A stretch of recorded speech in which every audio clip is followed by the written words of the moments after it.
Manchester Chess Congress, the Summer Congress. I think it's been held in Bolton at the moment. And we're going to be covering the Harry Lamb Memorial Open final round, so everything to play for, and lots of exciting games ahead. We've got obviously the Open's on at the moment, but Harry Lamb did a lot of work for Chess in Manchester and the Bolton area for many, many years, and I think held posts to cover the whole of England as well, and did a lot of work just to support chess. So he unfortunately passed away back in May. So his son Ian is running this tournament and has asked us to do the commentary. So here we are, and I think Peter will be joining me shortly, which will be good to have a Grandmaster's opinion on some of these games, just to kind of let you know what the tournament situation is. We had a really, really long last game, actually, between Edward Jackson and Adam Ashton. Looked like Adam was going to win that one, but unfortunately, it was held to a draw, and well played by Edward to holding it for a draw as well. So we only have 3 players tied for first on 3.5 points out of 4. We've got the 2 Grandmasters, Bogdan Lalic and Keith Arkle. They're not going to be playing each other. So maybe they're happy to miss out on playing against each other, and probably who knows whether they play a full game or take a draw, who knows. And then Bogdan Lalic is on board 1 against the other. I don't know whether I want to describe him as a surprise package or not, but Rishi Vijaya Kumar is currently joint leader with those 2 on 3.5 points. He's played very well. Good victories. Good victory in the last round against Mike Surtees as well. A well-known, strong player. Keeping his advantage from the opening and seeing it all the way through. So these 3 players are half a point ahead of the rest of the squad.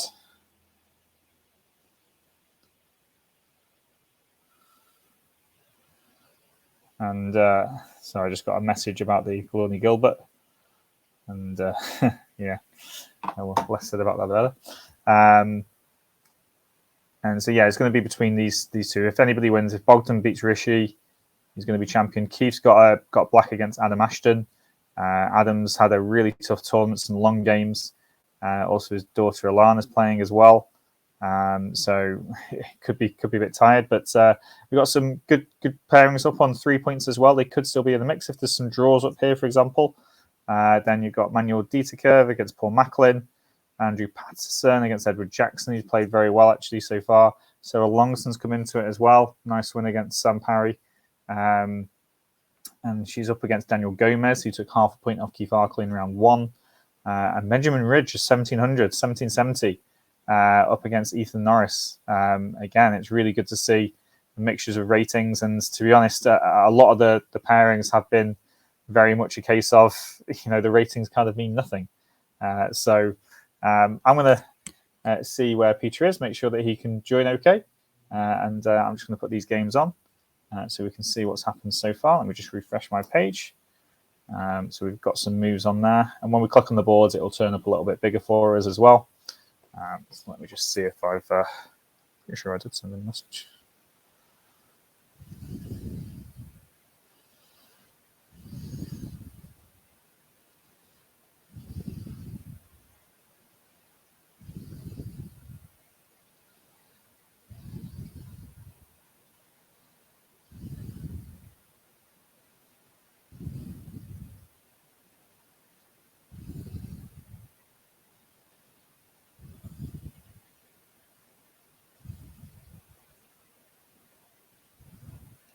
And if you are watching, just let me know in chat to make sure that you can hear me as well. Okay, I think everything's fine.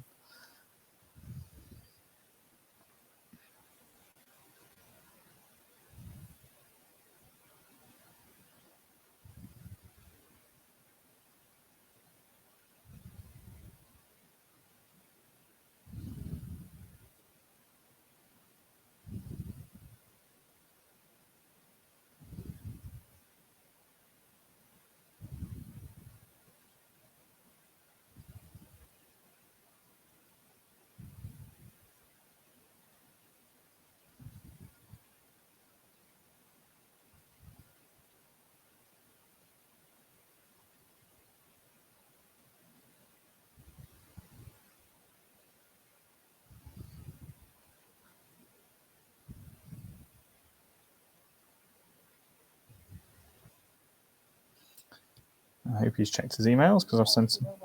Here he is. Hello, Hi. Peter. Sorry, I was just having a massive coughing fit, which I thought you probably didn't want to have. No, that's fine. To be honest, it's best to do it off stream. Absolutely, I thought that probably was true. Yeah. I just got a little scared that in case I hadn't sent you the right link or something, I was like, oh. No, it's all good, all good. And you can hear me, so that's awesome. Yeah, well, yeah, better than the first thing this morning. Yeah. I just recapped what's going on at the top. As we kind of knew, both Grandmasters, Keith and Bogdan, are on 3.5. Bogdan's got white against Rishi, Vijay Kumar. He's also on 3.5, so they're the current leaders. And then we've got a whole wedge of people on 3 points. So Adam Ashton was the upfloat who's going to be white against Keith. So yeah, they're the games so far, and I guess we're half an hour in. I didn't see any games that were delayed, by the way. I think they have all started on time. Yeah. Okay. I'm just actually going to click on Adam's game first, actually. I'm just having a look at Adam's time that he's got. He's down to 1 hour 19. I'm just wondering, did he turn up on time for this? Yes, he did. Okay, right. Okay, so I guess we might as well stick with this game, haven't we? And then we'll go up to board 1 in a second. So yeah, Adam versus Keith. What do you make of this? The choice between c5 and bishop f5 here on move 3 for the Caro.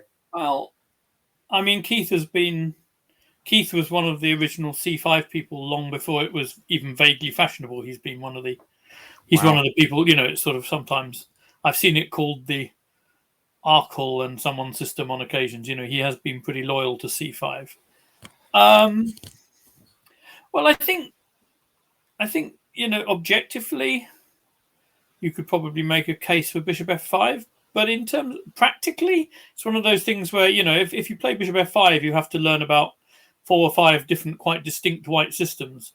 Whereas if you play c5, it's one of those things where it feels a little bit more like black is dictating, the area on which the theory. I mean, okay, white has choices between knight f3, d takes c5, c4, those kind of. But it still feels a little, and even c3 maybe. But it feels like something where black's dictating the territory a little bit more. Yeah, which is appealing, of course, from a practical point of view. So, yeah, no, I mean, I like it. I'd definitely be.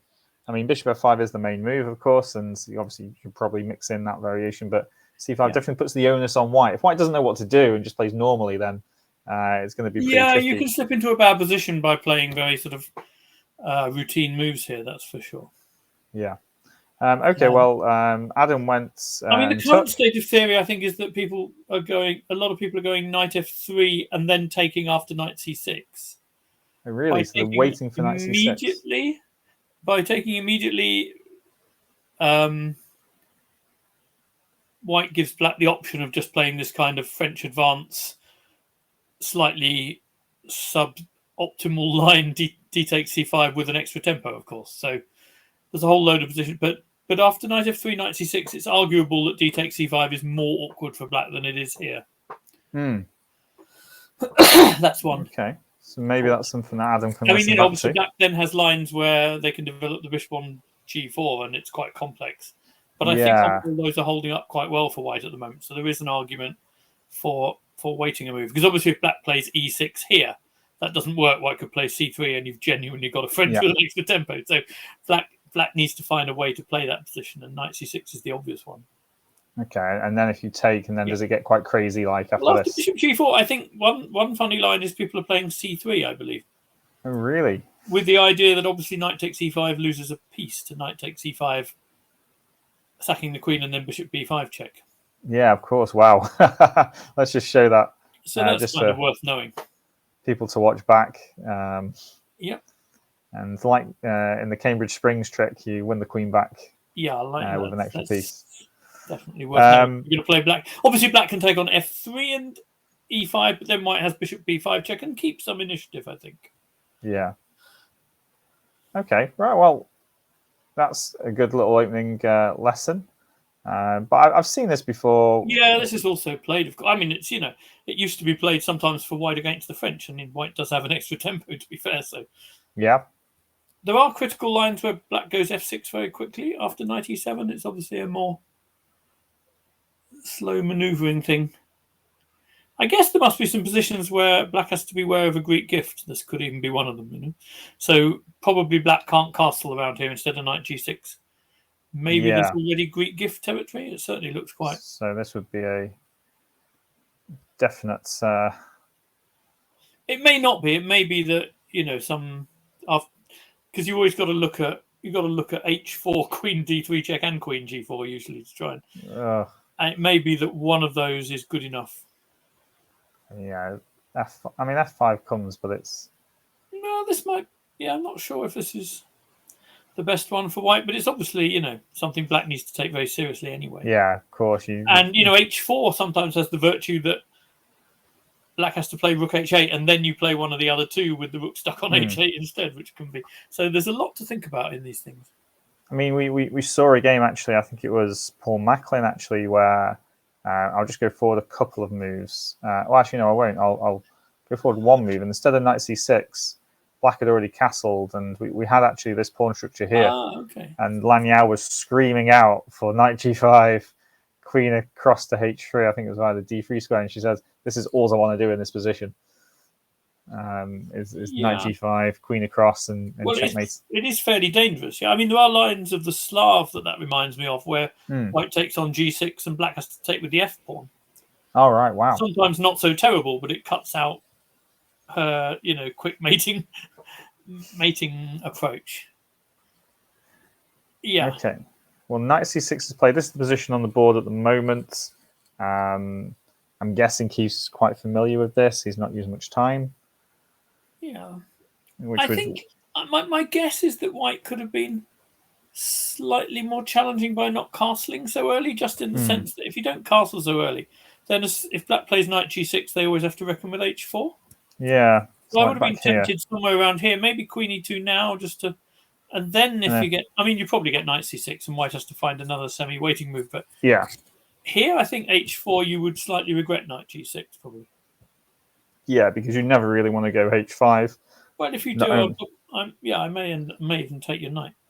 Yeah, you might take G6 the knight. Is very hard to defend after. Yeah, you might. Yeah, it's just a mess, isn't it? And the knight gets kicked into the worst square.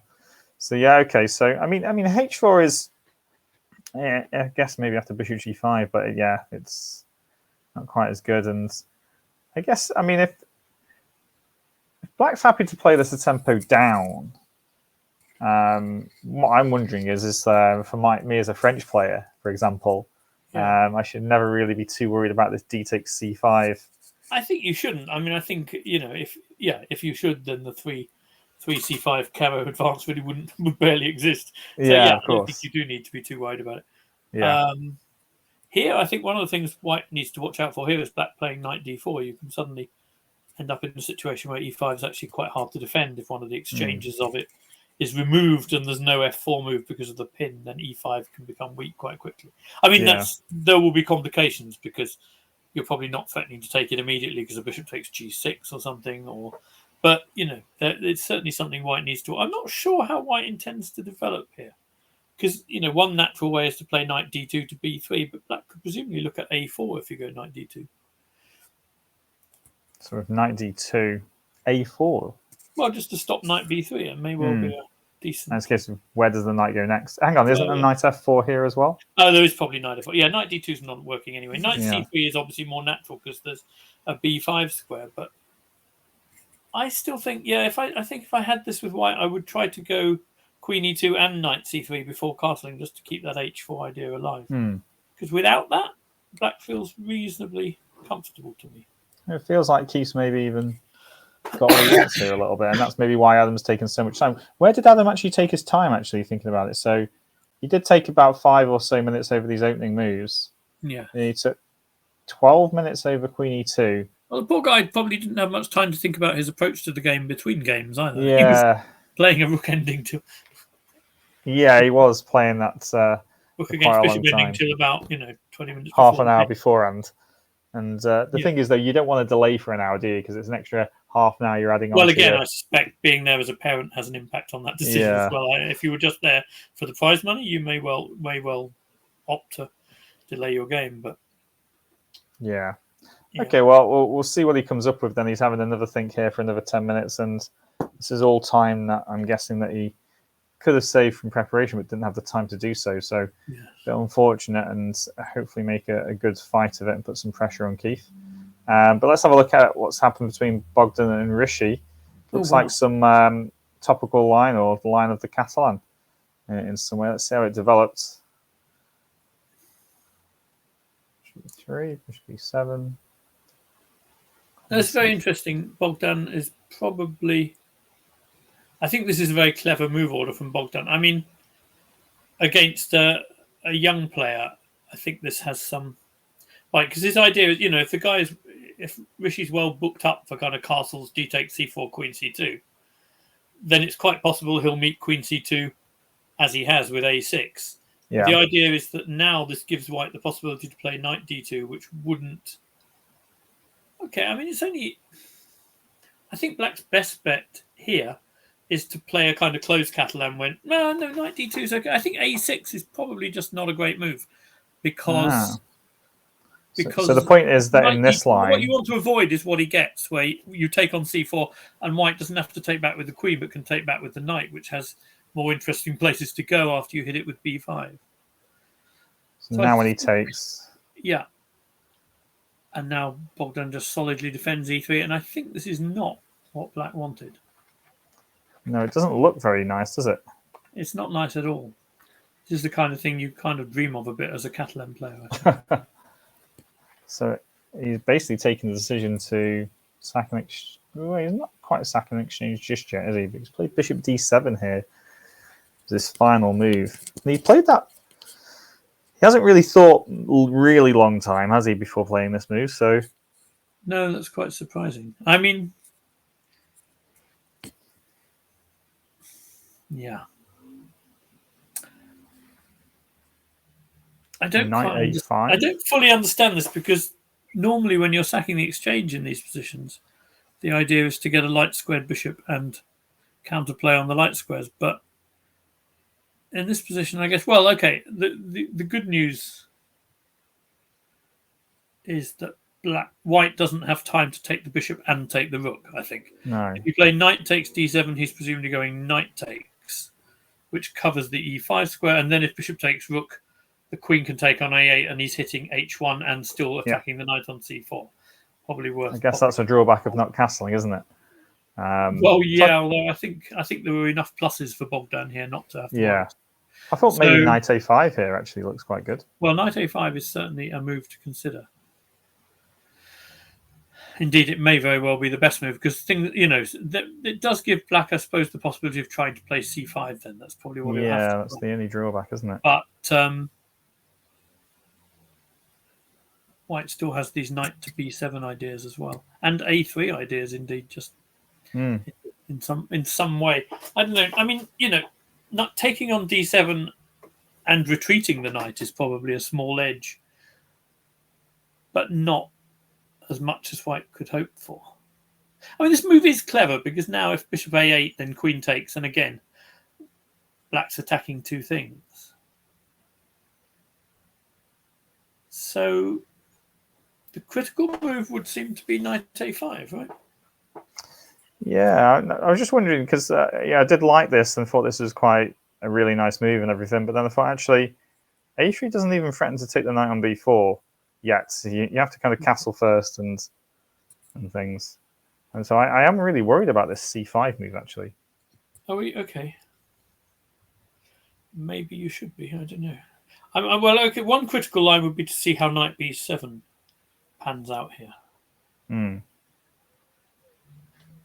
No, then queen c7, actually. That could be... Could even be a knight c2 check. check. Starting to look a bit overstretched. Okay, no, I mean, I think there are ways for white to emerge maybe with an edge from that, but that doesn't feel... c5 is a good resource. I think you're right with your initially going to just take the bishop, retreat the knight, and... Okay, I didn't really want to retreat the knight, but I can do that. But then, okay, black's going to go c5 anyway, right? So take d7. Oh, you can't retreat to d2, can you? You're going to go to a3. Ah, okay, that's a bit more of a problem then. Yeah, I'd kind of forgotten that we couldn't go to d2. I don't want to go to a3 very much. Black can Well, play are rook you into c8, E5? c5 and is very active. Or even c5 as an exchange sack. I mean, these lines, a lot of the exchange sacks look very tempting, but are sort of theoretically falling slightly short, but Yeah. practically they're quite tricky, of course. But yeah, it's interesting. Okay, so I don't like the way he handled the opening, but I quite like the way he's got out of the difficulty he may have got himself into. Yeah, it definitely looks like he's up for a fight, shall we say, and not just going to let Bogdan have it all his own way. Well, no, that.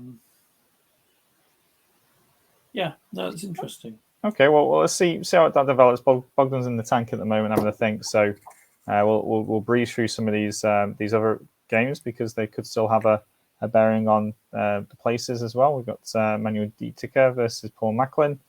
I'll take you from the start from this one. Yeah. It's like some Najdorf. Hang on, is that normal to put the bishop on e2 and the bishop on g5? I didn't think it was. It's not normal, but it happens. It was fashionable for a while, mate. I think 15, 20 years ago. I remember games going a bit like this, but my impression was that black... I remember some lines where knight c6 was the right place to put the knight, but probably not this one. Maybe you wanted the queen to be a bit freer. Yes. Well, I mean, you've got to watch out that you're not just losing a pawn as well. Knight f6 and queen takes d6. Okay, well... Okay, is it obvious to you that white should have been wanting to go c4 rather than just playing, say, c3? Does he need c4 to hold back d5, I guess is the question. Maybe he's trying to hold back b5. Yeah, but if he plays c3 and black goes b5, he's probably just creating weaknesses for himself after a4, isn't he? a4, yeah.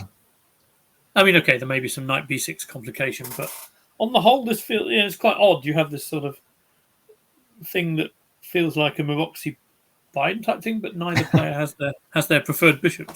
But the knight on b3 is a bit weirdly placed as well. Needs that one on e7 to defend d6, but it's not. Yeah. This doesn't look very threatening to me. It's funny, isn't it? Both bishops are kind of blocked in a way. No, they are. I don't know. I think I just think it's a game. I think Manuel's just got a kind of a sensible kind of opening, not too critical, and he's just got into this position. He's going to put his rook on c1.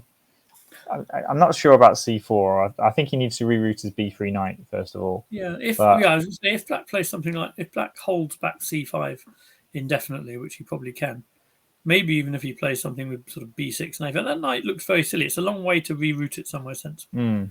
But maybe there is, I mean, I say it's a long way, but the one thing maybe you have in the position is time.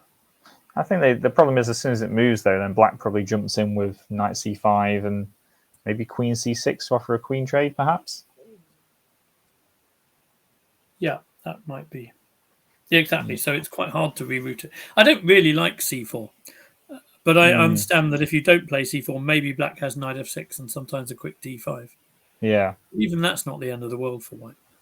I don't know. Okay. I think that this is pretty comfortable for Paul Macklin. And of course, Paul Macklin he's the local boy in all this, yeah? Yes, I believe so. One of the local boys. Yeah, one of them at least. And I know that I think Edward Jackson's also from the Manchester area too, I think. Oh, is he? Okay. I think so. We'll go back to this morning. He's black here against Andrew Patterson, and we have the... Okay, so it's transposing into... Hang on a minute. Another Catalan. Okay, personally, I would go... Okay, you can do it like this. Personally, I think it's nice, more flexible to go knight d7 before b6, but of course people do this as well. Don't think people pay attention to that difference in move order. I think they should, because I think they should. For example, here white could play e4, and that might be quite a good moment to do it. Because I guess that... What, here? Well, for a start, I've just managed to develop... I mean, in a lot of lines of the Catalan, you have to be a little bit careful that black isn't going bishop a6 or something. I mean, maybe black can go bishop a6 after e4, but it's quite a commitment then. I think that... I don't know. Black's move order doesn't seem to have forced white to be as accurate as it's possible to do when you're black in these lines sometimes. Yeah. But okay, there's some leeway too. You don't have to rush with e4. Okay, we just got the sensible developing kind of things, and then finally the if black e4. sensibly develops for too long, then this happens. White plays e4 in a situation where black has to take it, and the only one playing for an edge is definitely white. Mm. Right. Takes. And we got queen e2, and then he finally decided to take this knight off. Okay, but it seems to me it's not going to be... Oh, I don't know. Maybe not. Maybe it's okay. Maybe it's fine. So... Black's position feels like it's a little bit pessimistic, isn't it, compared to what it could have been, but... Who, sorry? Black's or white? Yeah, black. I mean, for example, you can go queen takes e4 here, and you've just got a little bit of a bind. c5 is not possible. Yeah. Yeah, the question is, if black can play natural moves that sort of get over that, like maybe then you're going kind of bishop f6, rook d7, defending b7, and eventually you do play c5. Yeah. The key question really, I think, is can white kind of make something in the meantime? So one possibility is to play some, it's always an interesting judgment whether white should ever consider playing c5, just to stop black from ever playing c5. But obviously it weakens squares at the same time. Most likely thing here is, I think, probably bishop f6. Yeah, I mean, I was looking at by the way, if you don't play bishop f6, you may need to look at some quite violent stuff with sort of d5 and queen g4 or something. It's worth. I don't think it works yet, but it's worth being sure for black. I guess with all the knights off here, black can say that it's kind of just made this task a little bit simpler. It makes chess simpler with all the knights off, doesn't it? But not in a very in a way. It's slightly disappointing way. I always like there's a bit in the book by Jan Markos where he's trying to describe the qualities of the knight. Yeah. And he does this by considering positions with no knights. Basically, kind of you understand how important the knights are when you're missing them, kind of thing. And it works for me. It works very, very well. This little section of the book, he's kind of you really understand how important knights are. I think when you play positions without them. I remember when I was quite young, playing a position without any knights on. I felt quite sort of helpless. I had no idea suddenly what to do. It was sort of early in the game where normally you would have had them, and it was a really odd feeling. Wow. I'm just going to check maybe that. That's what led me to play the Trompolsky. I don't know. It's like... Oh, to take somebody else's knights off, so you keep yours. Yeah, if you take all the knights off, you realise how they're missed. Important life lessons there, of course, as well. Bishop f6. There we go. Yeah, as expected. I mean, the problem here is that like what I really want to do is I really want to try and do something like this, but it's just not working, is it? It's just not coming together. Maybe if you go with the It is pawn, possible that if you badly enough want to do that, the Catalan wouldn't have been the right choice in the first place. Yeah, definitely. But okay, well, this is it happens, but it's quite equally poised, this game, isn't it? And maybe Edward will claim that playing black against a strong player, he's not even impossible to go bishop a8 and c5. If you're desperate. Yeah, but you can also, you want to play c5, but you can also ask exactly what's going to happen if you don't. If you do nothing, what's white doing? So if white wants to radically change the dynamic of black trying to get in a c5 break, they can play b4 here, I guess. Because they do have time to go b4 and c5 if they think. I'm not very excited by that. Again, that feels much more exciting to me when there are knights on the board. But he has to protect this bishop on b2, though, doesn't he? He has to hold this somehow first, and then. Well, I was just relying on being able to play c5 myself when I need to. For the moment, you can't go c5 anyway, so I need to. I'm trying to stop it by playing c5 myself. So if we go like. But I hate what I'm doing to my d pawn. It's not really what I want to do. Bishop c1 is another this move. Yeah. But that's another reason why when I said that maybe white can go e4 right back in the opening, I was thinking to the Caro-Kann, where sometimes it's a lot more flexible for white when they haven't played bishop b2 yet, and then they end up going bishop f4 in these structures. Yeah, of course, yeah. So bishop c1 makes some sense, but it does feel like maybe white's lost a tempo over some complicated things. Yeah, so I think Edward Jackson's done okay again. I mean, the guy's got pretty used to doing okay. He seems to have some skills to hold on as well. Seems So to be on a very good run. we'll see what's going on in the next game then. We've got Sarah Longson against Daniel Gomez, and we've 90 moves played again. We've got a French on the board. Lots of Frenches at the moment, Peter. I'm loving it. Yeah, it's strange. I thought the correspondence players tell us that the engines refuted it, but maybe it's not. Yeah, I find that very surprising. I've got a lot of respect for the French, but yeah, wary of people like Bogdan, who might have attempted the refutation. I'm surprised with the French. I'm sorry, no disrespect to Sarah, but I do feel a bit disappointed when I see things that could have been a super exciting McCutcheon, and we've ended up with something that looks like a glorified exchange. I understand why White does that, because there's actually the theory in the McCutcheon is so complex. It seems to be one of the lines to me which is still quite exciting, quite interesting for Black if you want a complex game, I think. So what, E5 here? Yeah, E5, H6. And then the problem, which, well, it could be a problem for either player. For Black, when they need to prepare for sure, but arguably for White, when they need to make decisions as well, is that Bishop E3, Bishop D2, and Bishop C1 all seem quite interesting. It's not entirely clear to me which of these three is the best. I mean, Bishop D2 was always the main line, but I kind of think these lines where you try and keep the bishop pair are possibly more interesting. So Bishop D2, after takes, pawn takes, usually knight E4. White is usually not going to end up with the bishop pair because Black will eventually take on D2. Yeah. So it goes Queen G4 and then Black has to play G6 or King F8 or something. And they're incredibly sharp. Yeah, personally, I think G6 is probably more challenging, but and then you get these weird positions where Black takes on D2, then plays C5, Knight C6. They're very rich. Yeah. I saw one of these. I play the winner Bishop D4 and E3, so starting to look at playing, varying my repertoire a bit more and playing maybe some of this. Oops, don't want the computer on. It's a lot of fun, and Bishop E3 and Bishop C1 are both interesting too. It's just, but the one of the games next to me last week went like this. Actually, I think it went King F8 actually was played, and I think it was Tim Kett versus Charles Morris, and I think it was that, or it might have been Alan Walton as well. Some really interesting games down this line. But yeah, I think Sarah maybe thinks that she just hasn't got time to study any theory, perhaps. I'm sure that's true, and it's totally fair enough. It's just a slight shame because I do love those sharp. I think Sarah would prefer those sharp lines as well. I think she probably would, yeah. No, if she had the time, I'm sure she... Well, there was a time when she was playing quite a bit of sharp stuff. I know. Bishop A6 is a bit of an unusual development scheme. I haven't seen that as much in the exchange, but maybe that's just me. I mean, in a sense, it's still... I mean, if White has an edge in these positions, it's that the bishop on D3, it's more obvious what it's going to do than the bishop on C8. Yeah. So in that sense, changing them off. But I do wonder, for example, whether White can look at something like takes, and Queen D3 to F5 or something, whether those kind of... Well, I don't know whether Queen E3 happens. Oh, Knight B8. Oh, that makes... Okay. So there's no... Yeah. So Knight comes to D7, doesn't it? So after here, Knight D7. Yeah. Okay, and then it looks...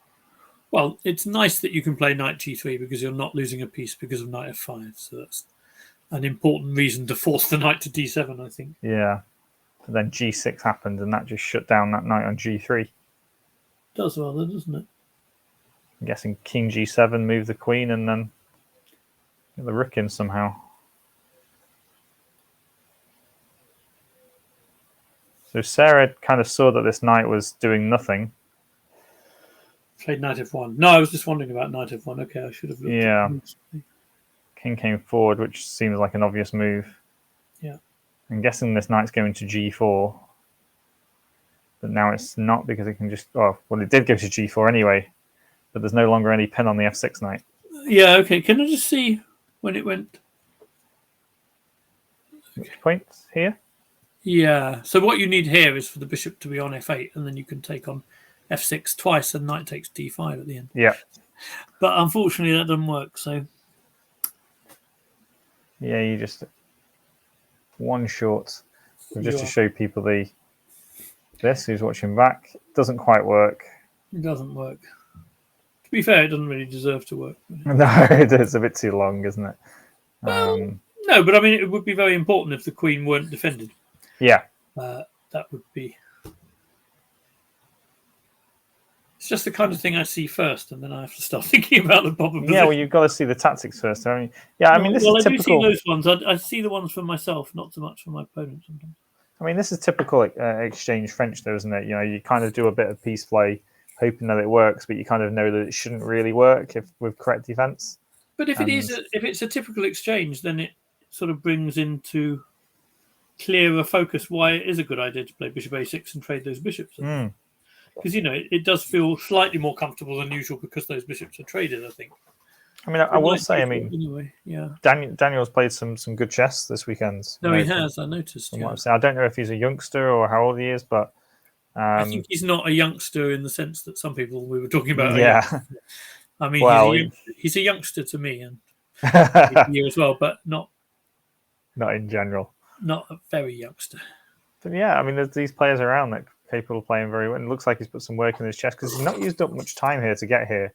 And some of those positions could be quite scary for somebody that's slightly lower rated. I mean, I think Daniel's. I'm just checking up on his rating actually. In fact, I'm going to switch over up here actually to see. Daniel is so Sarah's 2016. Daniel's 1928. Yeah, normally I'd expect my opponent to, if they're 1900s, just use a bit more time trying to make sure they didn't work. But he's played quite quickly, and I think that's been quite especially good. When you're playing it says whatever. What did it say for Sarah? 26. I mean, she's been a lot higher, of course. Yeah, she's been close to 2200. She was playing much more and working much more on her chess. She was a lot higher than that. So yeah, again, that's another reason to treat it with a lot of caution. I actually think what she's done is quite clever here because I don't see such an immediate way for black to come and challenge the e-file once that knight's gone from f6. It's actually not very easy to see. For example, if black played knight takes g4, which I doubt if he should, not totally obvious to me what black's next move is. Let's say I take with the queen. Not quite sure what you do next to challenge on the e-file. So what's the problem is that king f8 and the h6 pawn is weak? King f8. The problem with king f8 is that I hadn't considered it. That's why I thought you were going to take with the pawn on g4 actually, because then you've got queen e3. But maybe bishop that's f4. Also a good idea. I wasn't 100% sure about the triple pawns after g5, but if our knight was already on somewhere else, but with it on c3, it's some way away from f5, and I'm not sure. Yeah. Okay. So g5 is. So knight takes, queen takes looks forced then, doesn't it? I don't know. Can we look at knight takes? Can we look at the triple pawns? Because, well, apart from the ones that I embarrassingly had in South Wales, you don't see them. And actually, in that game, the embarrassment wasn't so much the pawns as the bishop. So. Are we taking with the queen here or the pawn? No. Oh, I don't know. I assume we want a middle game with those guys. I mean, I don't mind a double pawn, but okay, this is probably actually what white should do because no, I don't know. No, it needs to be considered carefully actually. Yeah. So I mean, white's got activity here, haven't they? Yes, you have got some activity. But if black just plays knight f6 here, let's say. Okay, well then I want to go. I guess I want to go knight d1. I don't know for sure, but I think I want to go knight d1. You want to get that knight to f5 as soon as possible? I would certainly like to get that knight to f5 as quickly as I can, yeah. And when it gets there, it is going to be an absolute monster, isn't it? It's a beast, but your one on e4 isn't going to be too sluggish either, so I don't know. Okay, I'm going knight e3 anyway. And I can't take on g3. Be my guest. But you can just go rook e8, and actually I think the one on e4 is good enough that I'm not crazy about. I'm not sure actually what I think about this at all. Well, I could put the king, g6. h7. I'd expected g6, but I don't really know. Yeah, okay. I mean, it kind of maybe it's more the same, but you might get this kind of status quo, mightn't you, where nothing really happens. Nobody wants to move anything away, and play now focuses on the queen side. Yeah, I don't know what I Yeah. think about this. I think it's kind of interesting, but Yeah, okay. I mean, and then we've also got queen takes, haven't we, yeah, as well? queen takes. Then I guess the worry is that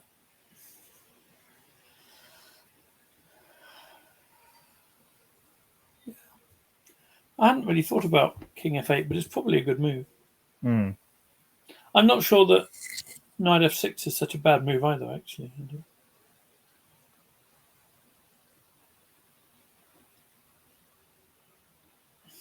I mean, to Because, be the honest, priority is to cover the e7 square, I think, isn't it? Yeah, maybe. yeah, I'm not sure actually.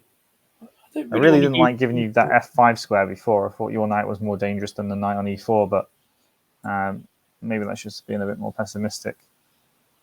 Yeah, you could probably just go knight h7 or something to g5. I don't know. It doesn't look terribly exciting for white. Yeah. Okay, well, that's this game at the moment. We don't know what Daniel's thinking of. Obviously, knight takes knight is one of the main moves. So we'll come back to this one. Let's have a look at board 6, where we've got Benjamin. This game Whoa. typifies why modern chess is so interesting because we used to just think, symmetrical structure, that's all a bit dull, but now we've realised how sort of interesting it can still get quite quickly. I think you see so many games with exchange Frenches and very slow Petrovs, but players are very good at managing to generate some imbalance. Looks like These Black's two are not generated hanging a lot of round. imbalance here. This looks very good news for Black, I would have thought. It looks, these two are definitely not hung around here. They've blitzed out 40 moves and they've been playing for just over an hour. Looks like the advanced train ticket variation. The advanced train ticket variation.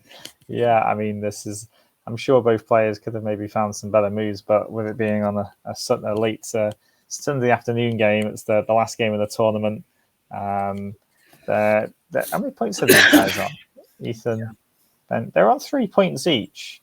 So if one of them wins, then that puts them on 4 points, which is, it could be equal first, technically. So still I think despite the speed of play, Black's chances of winning look very, very good to me, isn't it? So he's already a pawn up. He's about to be a second pawn up, is my... Is it rook takes c4? So bishop b5? Oh, and that's going as well. And there's another pawn dropping, I think. Oh, dear. I don't know what you've done, Ethan, here. I'm just surprised that I know that it's the late game on the Sunday, but why play this quickly? No, I didn't. Interesting. So, yeah, but you never know. People have sort of personal reasons to need to get away and stuff. It's tricky. Yeah, they might do. If it's possibly tired just after 4 games. Is a decent... I need to close the blinds a bit. It's getting very getting very bright around here. Right. That's better. I can see the board again now. Yeah. Okay. Well, that looks like kind of nearly already over. Reaching move 40 by this stage is a bit baffling, and it hasn't gone well for white, has it?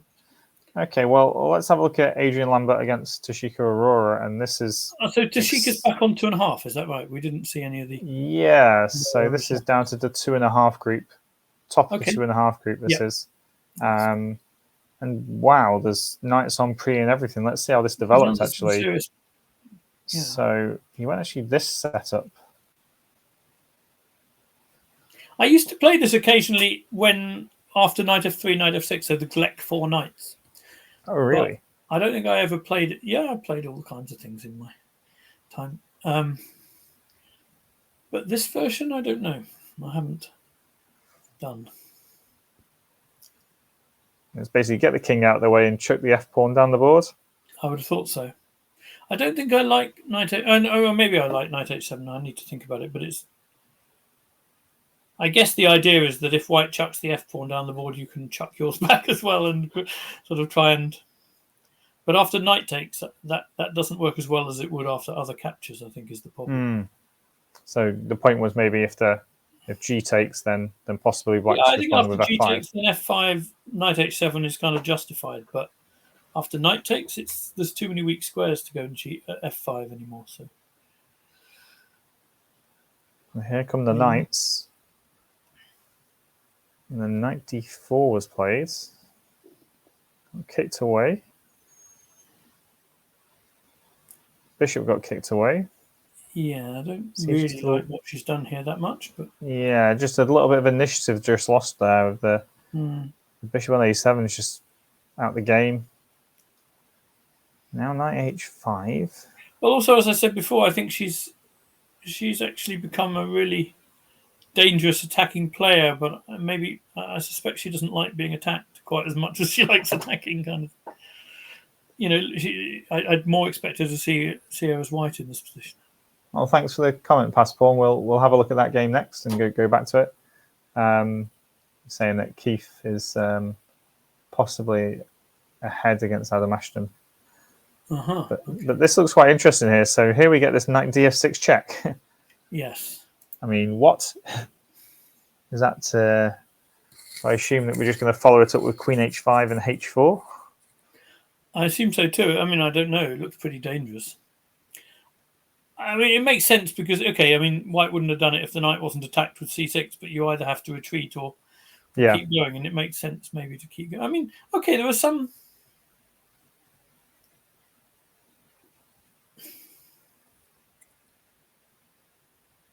Yeah, I'm just wondering if there's any scenarios where black can take, go king g7, and after h4 try and give the knight back and play rook h8 and have a little bit of share of fun down there. But the problem is white's got this grip on the center with c3 and d4, so there aren't any of those motifs you might have with a good bishop, raking bishop on a7. Because it's no, I think taking looks like suicide to me. I think king h8 is the right move, but after h4, certainly the most practical move, I would have thought. Yeah, I still think she's in big trouble here.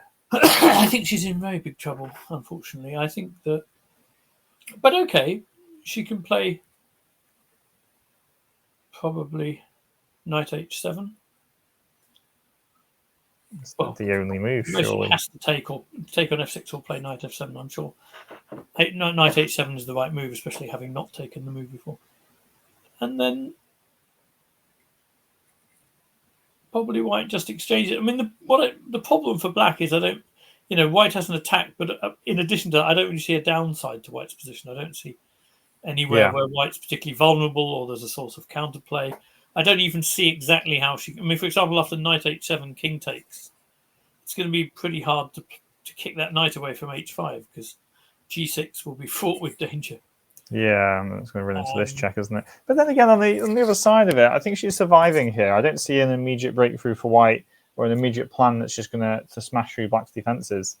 And meanwhile, if she can just get a queenside rook out and then maybe reroute this bishop to b8, it might have some life down on that diagonal. But how do you shift the knight in order to develop the bishop to get the rook out? If now you're asking hard questions now, Peter. I'm not sure. I like those questions. It just feels like one of those horrible log jams. I don't like.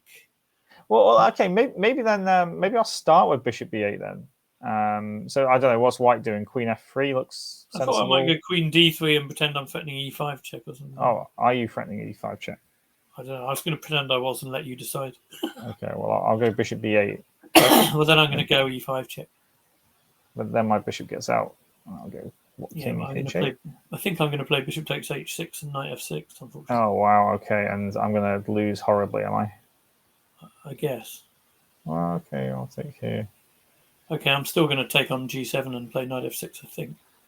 You're taking on g7 and then knight f6 and I lose, do I? Well, and you're going to keep taking stuff. I'm just going to take all your stuff, Jonathan. Just take all my stuff. And whatever you put there, I will take. Great example of the power of this knight, and you'd have to give your queen up for it, and then that would be. Yeah, wow. It's very, very quick, actually, isn't it? This attack. So, Ashika, yeah, it does look a bit like she may have to revisit this opening a bit. I mean, it's something you very rarely get. Is you can think you have most white systems after e4, e5 covered, but you still might miss this one or something similarly obscure. It's quite difficult to cover. I mean, yeah, that's why I tend to recommend to my juniors not to play e4, e5 because there's just so much to take in. Yeah. Depending on how much time they've got, of course. Well, that's right. It's quite handy to learn the positions, but it can be quite painful along the way. So. Okay, well, we'll see if Toshiki can find some sort of defense later on. I think we just wanted to nip back to Keith's game. Yes. Somebody was saying that Keith's got a little bit of an advantage here. We saw wow. it around knight c6. And we didn't know how white was going to develop from this point on. No, but looking at it now, it seems obvious to me that white is going to look at c4. I just wasn't really tuned in properly at that moment. I was thinking about knight c3, but c4 makes a lot more sense. You need a pawn break. You need to create a square on e4 for the knight, like we had in that. Well, Keith castled. Okay. Knight c3. And then he decided to take this off.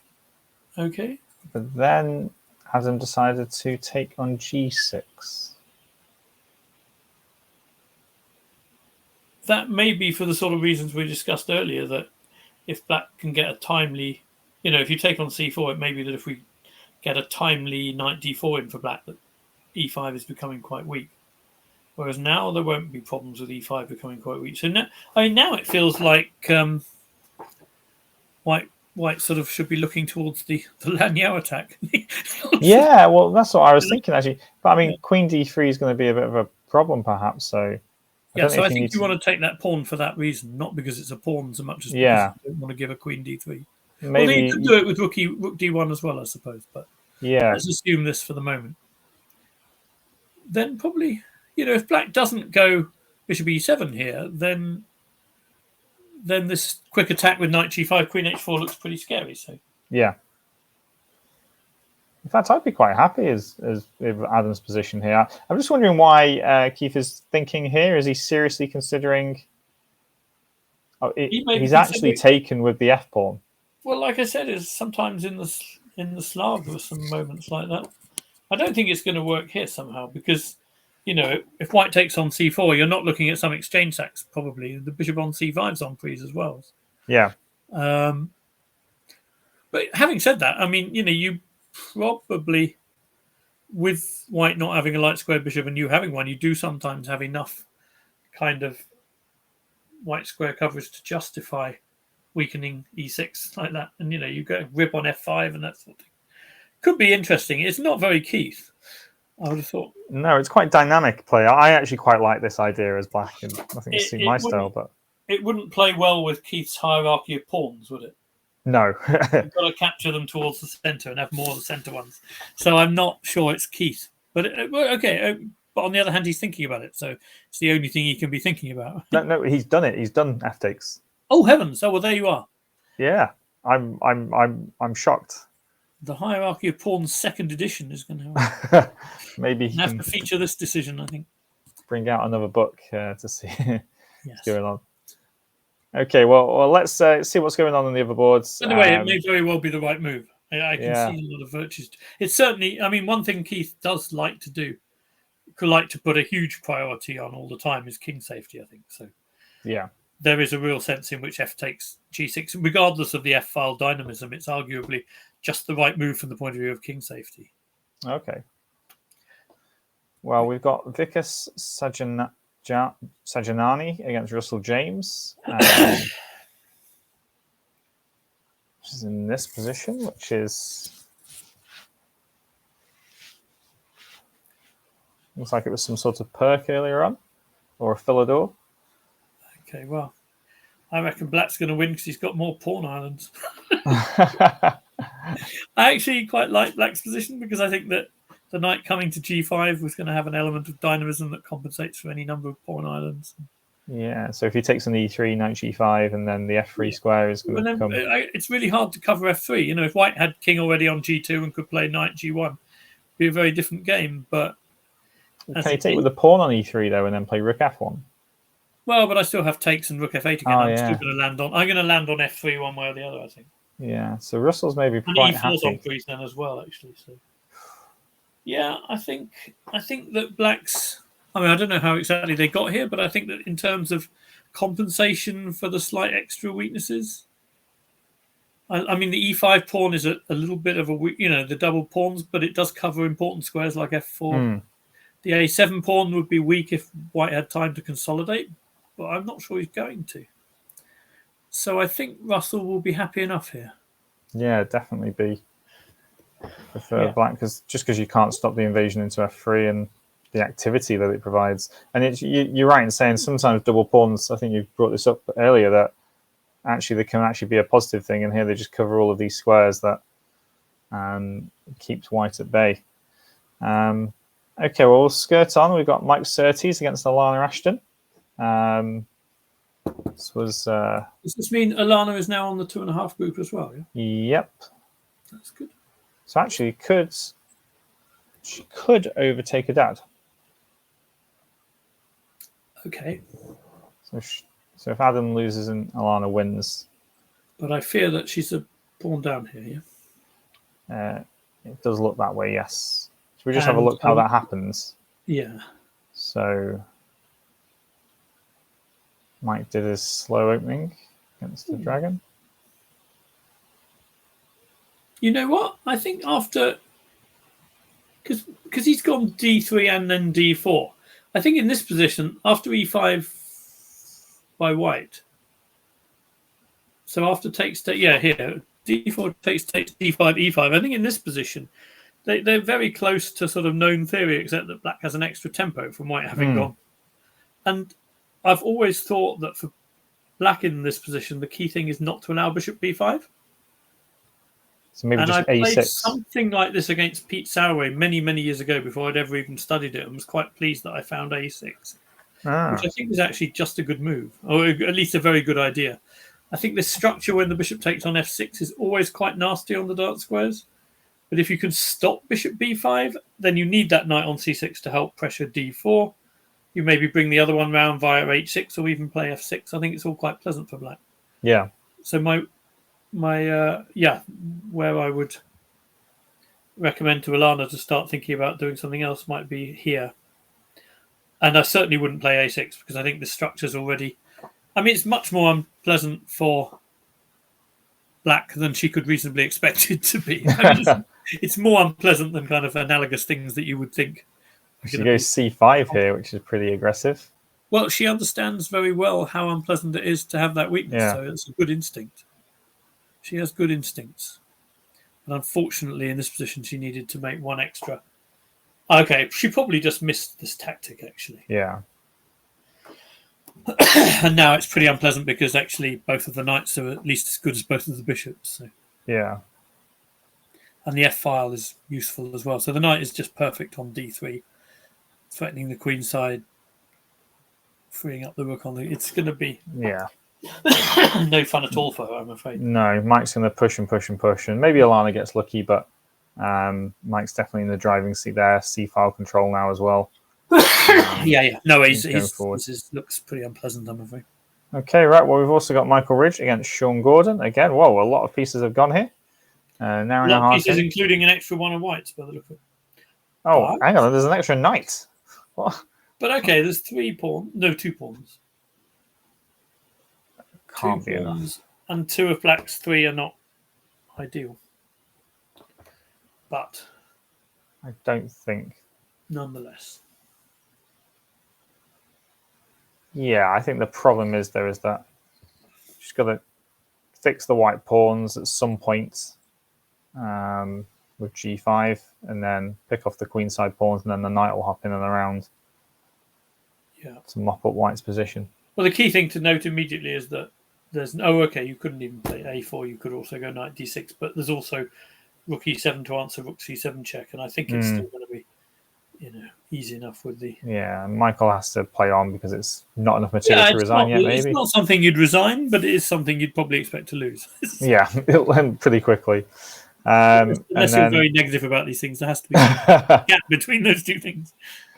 And here we've got Chris Holland against Sam Parry. Managed to sneak onto the live boards. Yes. Wow, I might actually go back to the start with this one just to see how this developed. I'm just interested to see what the... So we played d6 on move 2. Wanting... It's just back to a Smyslov variation. Yeah.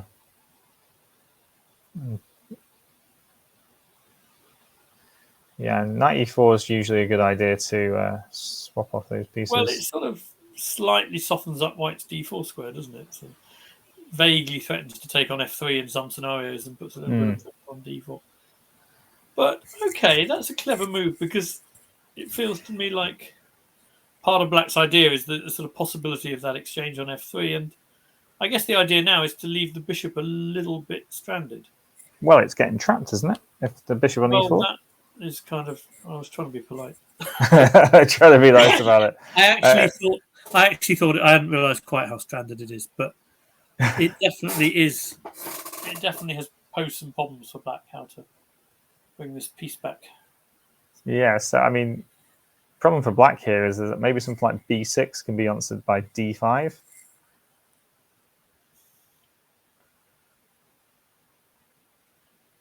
And actually, that's going to be really hard to save that bishop. Maybe you have to go something like h6 and g5 to save it. That's one way to save it. What if you take on d4 and go d5? How silly is that?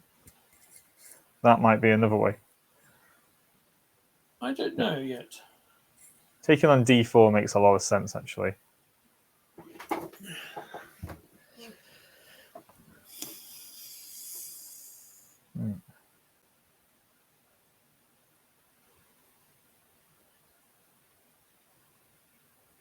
Jonathan? Yeah? Oh, you're there. You're okay. So, yeah. So yeah, no, I'm trying to analyze the position. You don't want to get bogged down in that sort of thing. No, I know. You want to maybe put c takes d4 on the board because it's quite Yeah, of course, yeah. a big structure change. It's a bit difficult to visualize. So your video does seem to have frozen slightly. That was why I was Oh, really? it. But I don't know if that's. It might just be the odd time, to be honest. Yeah, no, sure. Have a look at what it's showing on Twitch. And I just wondered if d5 sort of holds things together. I'll put d5 on the board.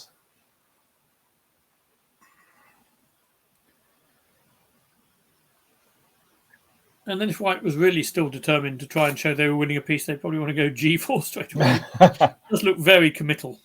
It does, doesn't it? I don't believe this move. No. As Black, I would consider taking on c4, b takes c4, b5 as well, amongst other things in that position. Just anything to give that bishop some healthy scope. Yeah, of course.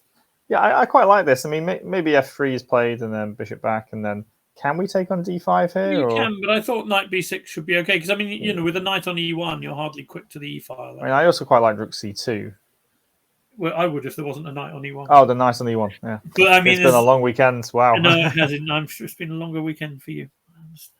I think this is what Black should be looking for, probably. I mean, okay, it's still not.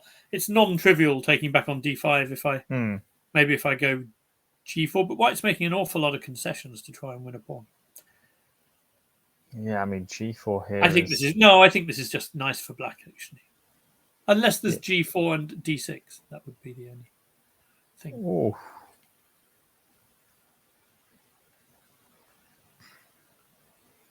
Play f6 here because the e2 bishop's on. Well, quite, yeah. I mean, but I think that also h6 and g5 might have been inserted here as well. Yeah, no. In general, I think this is okay. I don't know how this compares with your idea of playing h6 and g5, but I think I'd be happy enough with this for Black. Yeah, I mean, I think he's got. I think though that the problem for Sam playing Black here is that to take and play d5 almost feels like, unless he does it deliberately to save the bishop, I think he kind of wants his pawns on dark squares normally in the King's Indian, and so to change that structure so easily might prove problematic. No, I know. I think to see that idea, it helps to have been a Caro-Kann player at times. Yeah, it's quite a Caro-Kann-y thing to do. Yeah. I mean, it's an interesting. But your idea of h6 and g5 is obviously legit as well. So the bishop's not in kind of mortal danger. Yeah, I mean, maybe you can play knight f6 first or something. Like even here, knight f6. I guess, but then if I want to get some huge center with f3 and e4 and d5, your pieces aren't necessarily perfectly. I mean, if I go f3 and e4 here, or f3 and d5 and then e4, your pieces aren't perfectly placed, I don't think. No, I guess not. Yeah, and Black's very slow to get e6. You'd want to have that knight coming to d7 probably rather than the bishop. Yeah, f4 and then e5 when ready. I mean, okay, I Guard might have first. done that in the other order. I was a bit wide in the middle of that. Black might be able to sack a piece with some bishop. But I think that was fantasy. Okay. Anyway, I think it's. Yeah, so you can see prefer why both Sam's of our thinking, ideas though. to deal with that. Okay, well, let's. Very interesting position though, because it's sort of 91 looks slightly odd, but you can certainly see the rationale. Yeah, really clever move actually by Chris, and we'll see what Sam does against that in a bit. Let's have a look at where the action is, and while this game has changed a lot. So we saw it at Bishop D7. Yeah. So it's Bogdan versus Rishi again, and he did take here, and then went Knight A5 afterwards.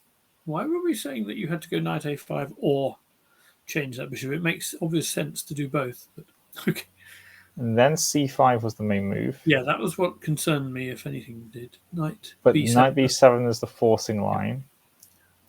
Queen C7, and then the move that we probably didn't consider too much here was A3. I think I just kind of forgot that the knight was still defended on B7 in this line, and this is obviously the way you want to do it if you can. So what White's going to do is just get a rather smooth position where he has the bishop pair and Black's weak on the light squares. Yeah, so he's basically just swapped off a load of stuff. Yeah. So I've got the bishop pair. I'll get my dark square bishop out, put my rooks on the C and D files, and then I'll win the extra. But I still think, given the problems in the opening, it's quite a tribute to Rishi's tenacity that it's not worse than this. It could very easily be a lot worse than this, I think. So, yeah. I mean, Bishop D7. It's very unpleasant against a player of Bogdan's class, but yeah, and he's not used up too much time as well, Rishi, getting here as well, which I think is key. Sometimes you can see people like they get into trouble. Next thing you know, half an hour's gone on the clock, then another half an hour. And that's how you start to get beaten very easily because you just run out of time. Well, obviously, unless you're you, of course, but yeah, it's a bit different. You're using your time not necessarily to not lose the game. You're using your time to try and win the game. Yeah, once upon a time, maybe. Bit of a difference here. Yes. But yeah, Bogdan's playing the long game here, though. This. Bogdan will like this position because he will have a good knowledge of how to exploit the bishops on a reasonably open centre and stuff. So how long do you think? How many moves, or do we think we're talking here before we can start to really realise the power of White's position? Here we're saying, we like White's bishops, but how many moves are we talking? I mean, because sometimes I hear people say, "Oh, I just didn't know how to go forward." The next thing you know, you play 4 or 5 moves, and the position's changed completely. Yeah, in such a short space of time. I think the thing White needs to be careful of here is that, for example, if they go b4 and bishop b2, they need to make sure that Black can't just reply knight e5 to c4 or something. If that happens, then you could see a lot of the advantage dissipate. Yeah. So it could even be that we may for that reason see Bogdan not bother with b4 immediately and look to some bishop d2 and rook c1 first, try and do it like that. And where, there will be then scenarios where Black has to be quite careful in order not to be suddenly a lot worse than he is now, kind of thing. Yeah. But at how many moves it will be before we can... I don't know. That depends a lot on what happens next. But my guess is that bishop d2 here might be a better move than b4. Yeah, it's just not being too committal with that b4 makes a lot of sense. It's also possible that b4... No, I'm about to say something silly and blunder a pice. Yeah, I mean, I am worried, though, that, is the d3 square anything, or is it just fake?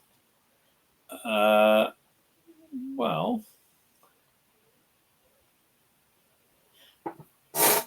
Fake.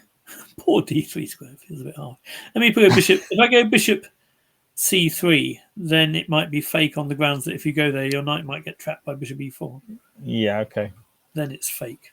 Well, I guess I can jump in here now immediately. Yeah, but this gives White a possible a4 lever as well, doesn't it? Okay, so this is the key one that we'll... Maybe. At some point, maybe not now, but... And if bishop g4, I don't even have to cash in my pawn by taking c4. I can take g7. It's probably a good way to cash in the pawn. Yeah. Okay, so yeah. I think it's difficult for Black to create counterplay after bishop d2. Bogdan's just got to make sure he doesn't fall for any... Make sure he jumps over these hurdles. I think when he does... Which we're expecting him fully to, aren't we? Yeah, I mean, Bogdan is... it's easy to forget Bogdan was 2600. Yeah. So What year was he? What years was he 2600 in? I don't know exactly, but he was certainly 2600 when I first played him, which I think was kind of 1989, 1990, something like that. Wow. So right, but this is a long time ago, right? This is, even for me, this feels like a long time ago. This is 30 plus years ago. He was 2600 for a while. I don't know for how long, but Yeah. Wow. Okay. by the way, at Super that time, 2600 was a place in the top 100. Yeah. Of Or course. maybe even higher than that, which it obviously isn't anymore. So I wonder what Bogdan's peak ranking is then. Oh, what's happened to my stream title, Passport? Have I put it as round 5? I thought I put it on. oh, okay. Final round is what I put on.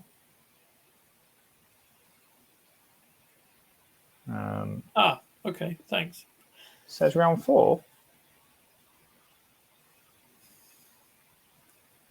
It's like I change these things sometimes, and I put final Okay, round no, on. I think he's saying it's him, which is reassuring. But thanks anyway. Must be you. Oh, whew. Wipe the sweat off my brow. Yeah, I try and make sure to change these things and to get it right, and because then when we save the videos afterwards, then we can order them quite nicely on YouTube. Okay, well, Rook A8's played. We're waiting for Bogdan to play probably Bishop D2 unless he's got something else up his sleeve. But I guess we'll revisit Adam versus Keith again, because again it's a key match for the title and who comes first. With Keith being half a point ahead, at the same points as Bogdan and Rishi, all on 3.5 points, but Adam's on 3 points here. And we haven't seen much more apart from what we expected. Queen takes C4 and then B6 has been played. And I did miss this idea, Peter, with B6 and Bishop A6 coming, skewering the Queen to the Rook.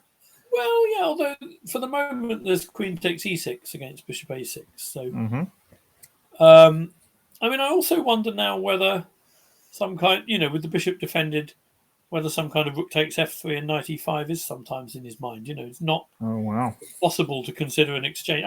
I'm not yet convinced, but I just, as white, I would start to check each move that this isn't going to be a pain. Yeah, because that really is un-Keith-like, isn't it? Well, it is and it isn't. It's because the compensation is very structural.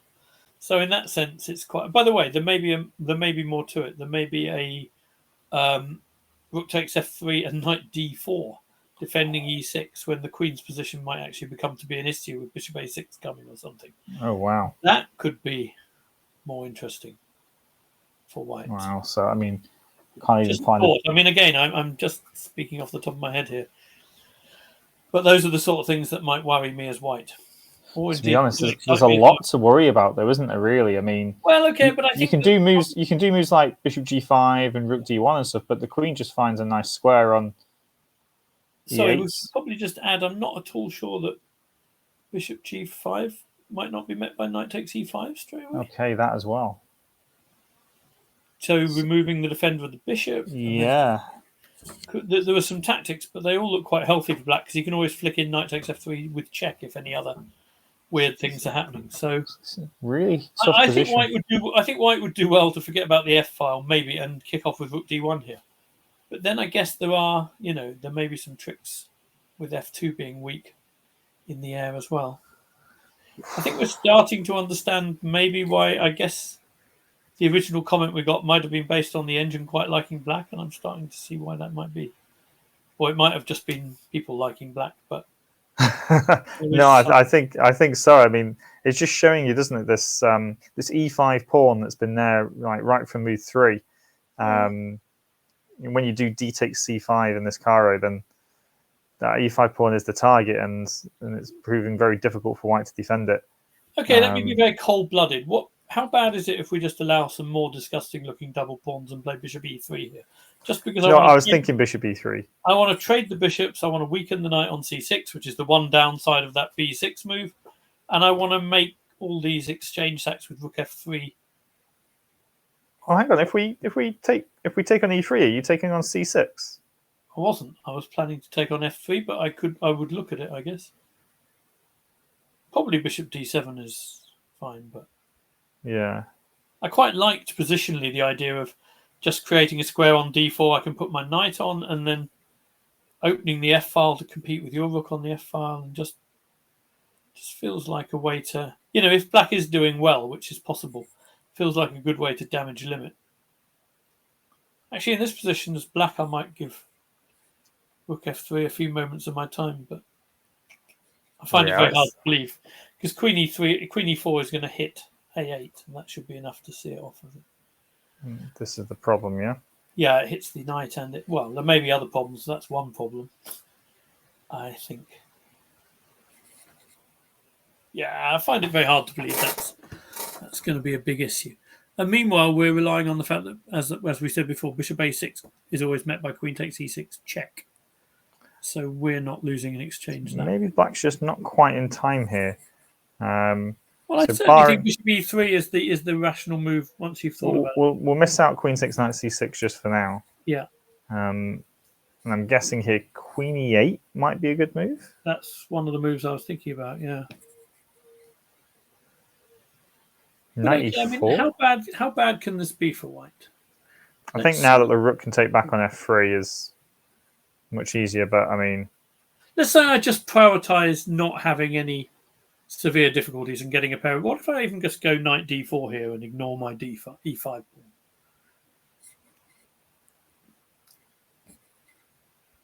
Because if you take it, I want to get queen c7 in somehow or another. Well, hang on. Am I taking on f1 first here and then taking on d4? These are precisely the sort of questions I was hoping you were going to have difficulty answering, Jonathan. That's why I think it's practically quite interesting, because it's not that obvious. But are you taking with the queen here? Oh, sorry. I'm probably just missing tactics. Bishop a6 has come in at the end. Yeah, sorry. I missed it. I forgot you could do this. So you have to take this way. And then bishop b7, and then you probably have an edge, although after knight... Yeah, after knight... I can't play knight e4 because you have queen c6. So I get mated. Well, I don't get mated because I lose a piece. Okay, so that's no good. So why that I'd forgotten that. I was sort of looking at lines where you could grab a pawn, and they looked quite healthy. But after queen e8, there must be other moves like knight b5, for example. Yeah, I thought that's part of your idea of knight d4 was to put a piece on b5 and just keep the queen where it is. I like knight b5 as a move. It was on the radar. I mean, I was a bit worried about bishop a6, but I can just go a4, I think. Yeah, okay, I'm giving your knight a big square as well, but at some Yeah. point, e6 is the weakness of e6 is going to be at least annoying for you. Yeah, maybe rook c8 here just to continue on, shall we say? But yeah, no, this is why I'm not. It's not quite what I wanted for white, but yeah. But in this position, there's, even knight g5 here is not clear to me. Black's really better. Yeah, maybe a little bit. Compared to, I think, because you've acted quickly as white here, and been able to generate the play that you need. I think if you go slowly there, you could be quite problematic. No, I think that's absolutely true. I think that Adam I think bishop e3 is probably quite a wise thing. Well, the thing is, he hasn't gone bishop e3. He's actually gone rook d1. Oh, okay. Which I didn't quite like, because this is forcing the queen to e8, which I think is actually a better square for it. Yes. And is a useful square for it. So it almost frees up the light square bishop from defending e6. Yeah. So I'm a bit surprised by this move. And like you said, the tactics on the f-file are potentially problematic. Yeah. Yeah, I mean, I think just moving the rook off the f-file. Okay, it was my first thought, but I didn't think it was my best thought. I like the idea of bishop e3 when you can challenge rooks. I also think after this, you don't, with just black's rook on the f-file, you don't particularly want to go bishop e3 anymore. So no. It also leaves me not sure where Adam's going to put that bishop. No, I think this is... Knight takes e5. But let's look on the bright side. Let's assume Adam has some ideas. So queen e8, we can look at the move knight e4, which we might not have.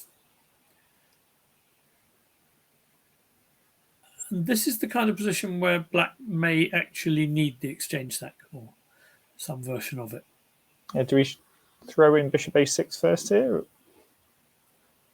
Possibly, but I think actually no, because if you go bishop a6 first, then when you do go rook takes f3, there'll be more reason for me to take on c5 rather than taking back the rook, because I'll be hitting the bishop as well.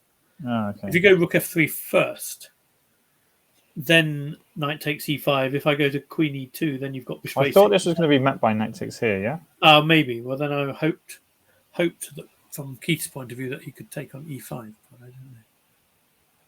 And then that queen e4 idea comes back. Aha. Then I'm starting to get to that point where I get tired and give away everyone's pieces.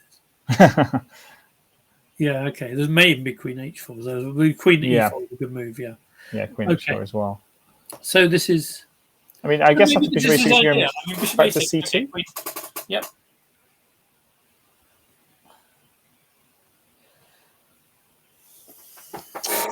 Yeah, it's hard, isn't it, actually? Knight e4. Yeah, knight e4 is nice.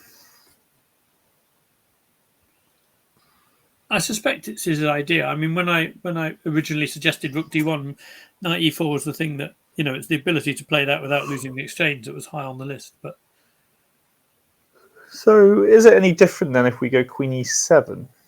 by the way, I'm not even sure why did knight e4 not get considered straight away instead of rook d1. Okay, I like bishop e3, but knight e4 is also kind of critical. Here,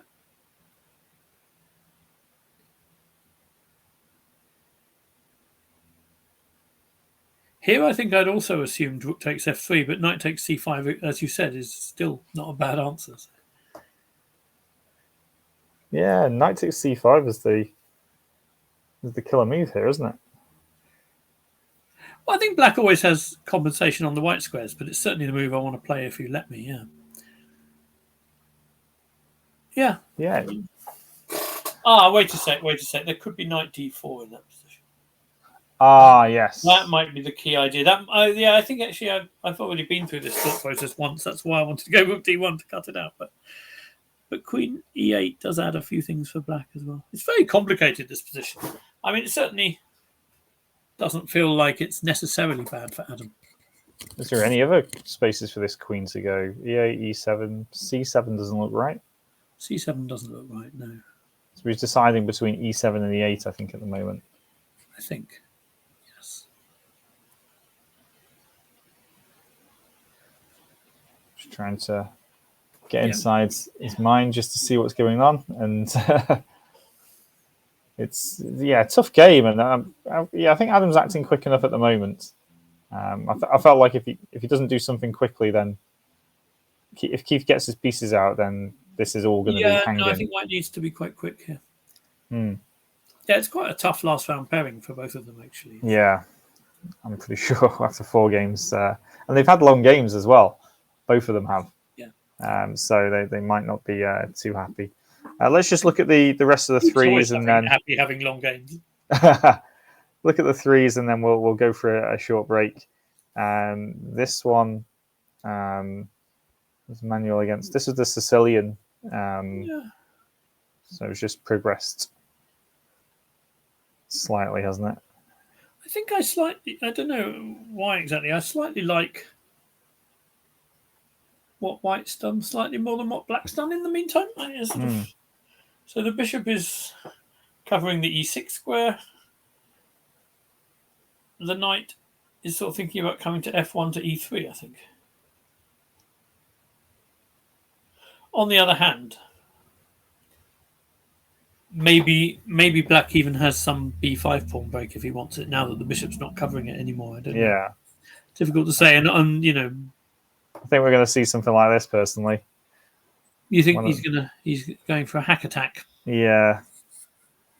On the light squares. Rook h3 is not a million miles away from threatening to take on h7 and then f7, but yeah, well, the thing is, you've got opposite color bishops on the board, and you attack on the light squares here, so maybe not. I was going to say, I think bishop g5 is a part of black's plan to cut out the knight thing as well. Some of that nonsense. But the other thing black can consider is g6 and h5, maybe. Although he needs to be careful now with the rook on the third rank. He obviously needs to be quite careful. Yeah. Okay, so that's that one. It's well balanced. I mean, they're both doing kind of sensible things. It just looked a bit odd at first, but I can see a rationale to what Paul's doing now. Okay, we've got Andrew Patterson against Edward Jackson, and Oh wow, it makes chess sound very slow if I get very excited and say, "Wow, we have a pawn break." But it's incredibly exciting. We have a pawn break. Yeah, and with plenty of time for both players as well. So this is this f4, f5 pawn break option that he's gone for. Rerouted the bishop to e3. Edward has put quite a lot of pressure on d4, and somebody may need to explain to me why black's not winning a pawn here. Taking on f5 and then taking on d4. Oh no, I've seen why it is. That's weird. I don't. I know. Is this true? I don't know if it's true, but what I've just seen. No, what I've just seen is nonsense because there's a check. Check on d4. Why can't black just take and take on d4? I think he can. Well,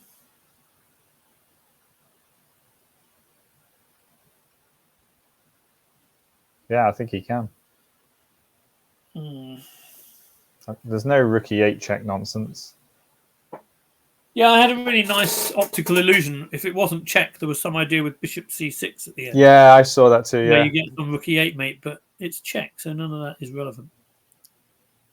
Yeah, I don't know if this is a blunder of a pawn or trying too hard, or I suspect f5 isn't a blunder of a pawn. I suspect f4 was maybe underestimating the pressure, or. But yeah, I don't see a. Oh, wait a moment. No, I'm trying to find a way to rescue this when there isn't one really.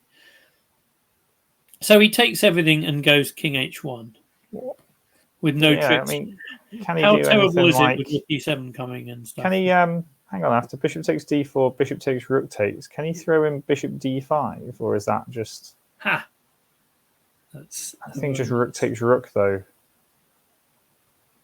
Is just. Yeah, you lose points for over creativity there, Jonathan. It's a nice idea, a really nice idea. Not quite working, I'm afraid. So I guess we just want to see if Edward just takes this pawn on d4, but he might be checking it out for about 5-10 minutes first, to be honest, Peter. Well, I mean, it's one of those moments where, assuming it's okay, then things are going to be pretty pleasant for you afterwards. So it's worth spending some time to make sure it's not a trap. But the fact that he's threatening bishop takes e3 check means that any other things like bishop h3 or something are not really on the table. So I think it's pretty safe that he can take this one. White can. I don't think it helps him. No, it doesn't help him 1 iota. It makes things worse, actually. Just noticing that he can take back the rook by going rook e8 check takes rook takes d4 rather than. Well, no, the only virtue of that would be okay. There's queen e3 check, but you have queen f2. But the rook on the d file is actually quite well placed then for counterplay in the endgame. So that might not be ludicrous. It might be a reason for Edward to think for another minute or two before. Well, we'll just flick down to the game just below it before coming back to this, because we've had a draw here. I just suddenly occurred to me: are we being too quick with this? Is it possible that after bishop takes d4, he just plays king h1 and tries to use the fact that c5 is no good? Well, it may be good, but it's there. No, but then you can take twice on d4 and take on c8 at the end. So you can take on b7 and then bishop takes d4 and then the rook on c8 is hanging, so you can take twice on d4. Take me through that. Yeah, bishop takes b7, rook takes. So you're dragging away a defender. So you have bishop takes d4, takes, and rook takes d4 because c8's hanging and. Oh, okay. And you have to actually go like then b7's hanging as well. So then white's won his pawn back, and there's nothing wrong with his position. Maybe it's king h1 then. But let's just see. Does it? Well, that's a very good reason for Edward to be thinking a bit more. But I still can't see what white's. Well, I'm not quite sure how white. First question: what's white's next move, even? Because you kind of need the queen where she is for that tactic. Yeah. So you queen f4, I probably can. I know, but then white wins the pawn back anyway. So. It's certainly a sort of vague justification for what White's done, I guess. Yeah, I'm not so sure about this. I mean, we're in this position here. We've had a result actually as well. 2 boards down now, so I think not about the just a time we draw. had a result on this one, that wouldn't have been good. Yeah, Okay. so Benjamin Ridge Oh did well, lose that's the to. one where we didn't really understand Yeah, why we didn't Brisbane even played get a so chance fast. to see it. They played so fast, and just all the pawns had gone. Well, we did see it wasn't going to be much Yeah, joy. it just wasn't much to it. But so yeah, we'll leave this game on. I think maybe a quick 10-minute break, Peter, would probably be Okay. about right. And we'll see what Edward plays next, and then have a review of the top games as well to take us through to the finish. But yeah, Okay. back in 10 minutes, everybody. Thank you. Thanks a lot. Cheers.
Well, just coming back from a quick break.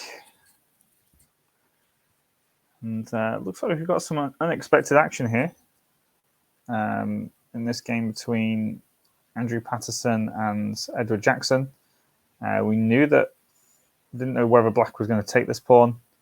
He has done, and then we thought maybe King H1 here was quite a clever move, maybe.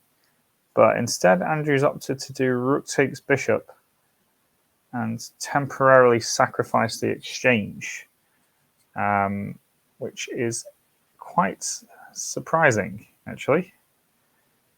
I'm not so sure I would have done this, because unless he's got a really clever move now, then I'm not sure how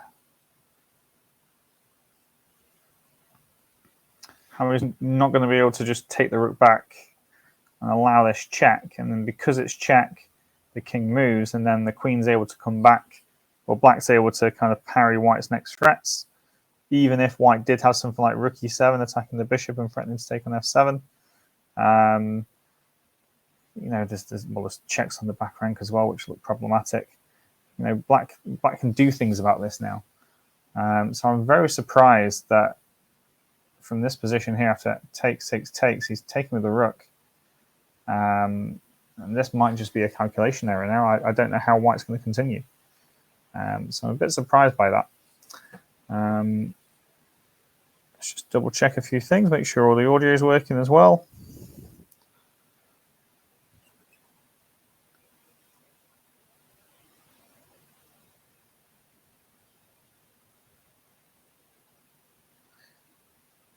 If you've got any suggestions from the chat about what White's planning here, I'm trying to figure it out.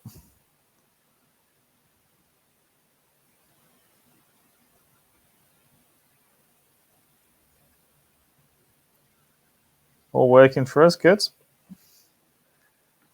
It's not working for me perfectly up here. The audio is good. It's saying that we've got 0 viewers, but of course, if you're typing in the chat, then we must have at least 1 viewer. So we're not expecting massive viewership. We're not expecting millions and millions of people to be streaming in, but just nice to see that a few people are. And I'm sure some people that are playing in the tournament will probably watch back afterwards and see what was the comments on their game were. Yeah, okay. So my thing's not updating at the moment up there. But okay, yeah. Well, as we're just going to flick through, we had those couple of results at the top boards. Oh, it looks like we've got another result down here as well. Michael Ridge has lost to Sean Gordon. Oh, this is the one where he's already a piece up. So it's just a case of, as soon as the rooks get swapped, keep pawns on the board. And there goes that one. And the problem is, it's very easy for Black to win this. This pawn just goes to this square, and king comes in to take this pawn. And the white king can't stay on both sides. So yeah, another result there. Actually, that's so Ethan Norris and Sean Gordon have won. So it's actually quite important, actually, the game where Ethan Norris has won, because that puts him on 4 points. He's currently in the lead for the tournament, Ethan Norris is. Arena FIDE Master. Sarah and Daniel have also drawn, which a good score of 3.5. And they'll probably both be very happy with their tournaments to finish on decent points, but won't be troubling first prize.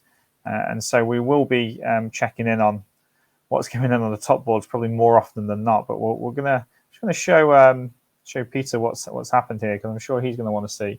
I'm actually also just going to load up the pamphlet, actually, or the leaflet for the Manchester Congress, just to see what the prize money's like. I'm pretty sure it's quite good. I'm pretty sure its first prize was £500, actually. So let's just have a look at that. So yeah, first prize, it's a FIDE Open, so it's FIDE rated. First prize is £500. Second place is £250. And hi there, Peter. Welcome back. Hi. Sorry, that's all right. Streaming in again. Yeah, you need to stop that sun coming in. Yeah. Who has houses with letting sun in? It's you get those windows blacked out. It's nice to... nice to see a weekend tournament with first place for £500, which is quite good. Normally it's around 300 to 250 to 300 first place, I think I've seen. At least the Open's got a higher prize money than the major and the minor. So 250 for second, and there's a grading prize of under 2050 for £75. So it doesn't look like there's a third place prize. So it's just first and second only, which is not normal, but quite good. I remember playing a tournament in Scotland like that. I think it's more normal in Scotland to have just two prizes. And it was incredibly strong, and I think I came third and got nothing at all. You got nothing at all. Yeah. Well, this might shock you even more because after F5 we saw takes, and Bishop takes D4 did happen. I was just wondering if they were our moves or their moves. Okay, that's no. a shame. King H1 would have been much more challenging. Yeah, he's done rook takes, and now he's having to think. And I'm just wondering if Andrew's just made a bit of a blunder here or something, because if he doesn't take the rook back, I'm trying to see how he generates some sort of threats. Well, I guess the only alternative might be your Bishop D5 move, but it doesn't look convincing at all here. It's a second pawn gone, I think. Trying to get opposite color bishops or something, but it doesn't justify it. No, I think he's missed his moment with King H1, perhaps. I mean, it's possible Black had a simple-ish solution to that, but I didn't particularly see it. Yeah. Okay. Well, let's move on and we'll look to this game, and I'm expecting Edward to be a pawn up there and slowly try and win the game. But we did have quite an exciting game between Adrian Lambert and Toshiko Aurora. 4 points or 3? No, 4. Yeah? Sorry, what's that? That would put Edward on 4 points if he wins that one, yeah? That would put Edward on 4 points, yes. Yeah. We've only got Ethan Norris currently on 4 points at the moment because he's won his game. Right. So it could be equal first, potentially, if top two boards are drawn or Adam wins against Keith. Right. Toshika's position looks like she's still playing. She is, although it looks quite possible she might not be for very long. That looks pretty much like the end of the road, doesn't it? Yeah, Queen H5 is coming in next, I assume. It might actually be even more forcing to go Rook H5 and Queen G4, then she can't even give up a queen to avoid mate, I think. Ouch. Rook F1's coming on the edge. So, yeah, that's...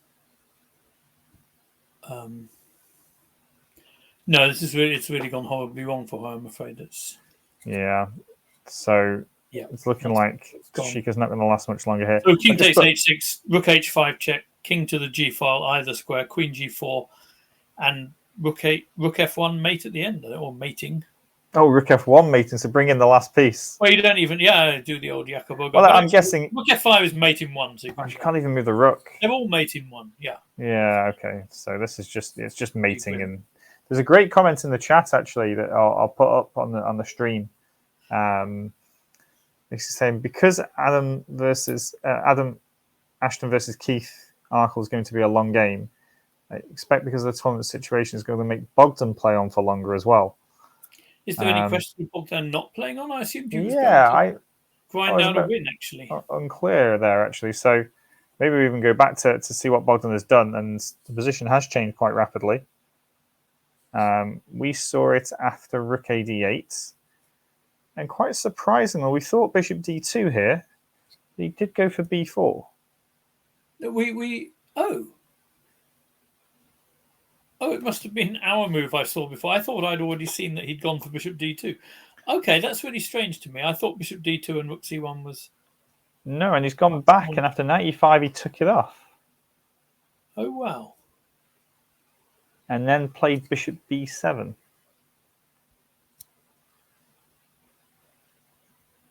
But then it looks, according to the moves played, it looks like... So what happened after Bishop B7? Well, hang on. Is this a big blunder? Well, it suggests that Black blundered a piece the next move, but that is very odd and very sad as well after all this. This is the game. He's blundered a piece. He just blundered a piece. That's really very, very sad. Oh, Okay, wow. that's really hard to explain because okay, you play bishop d4, knowing the e-pawn's pinned, but after rook a2, normally you adapt to realise it's not pinned anymore. Well, I'm just wondering, is Bogdan winning both of those pawns? There's nothing he can do about it? Yeah, but I'm sure that he didn't give the piece deliberately because that doesn't help him really with the No, pawns. of course not. But here, is Yeah. he just winning both pawns and there's nothing that he can do about it? No, I would have thought he could play some rook d6 or something and then take on e3 if takes. Rook d6.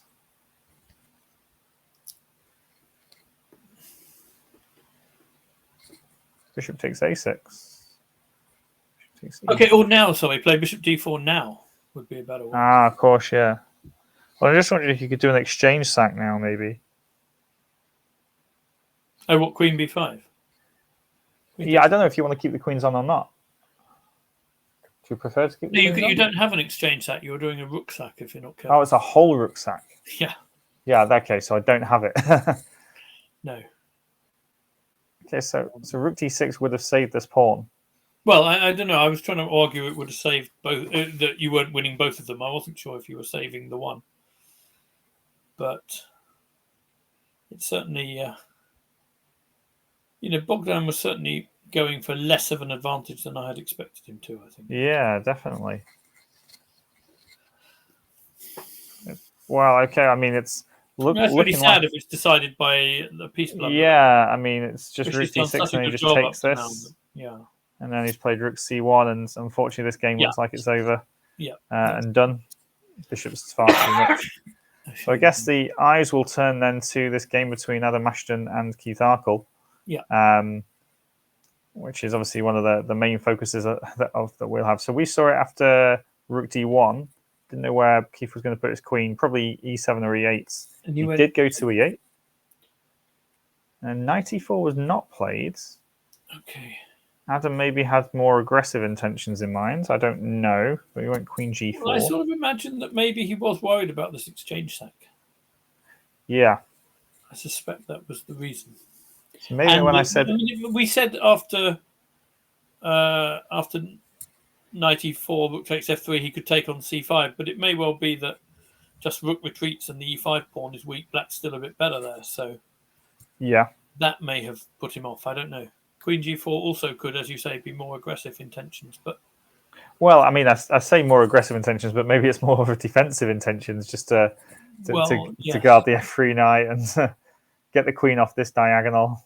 Or as we could keep talking about these great moves that have both. Yeah.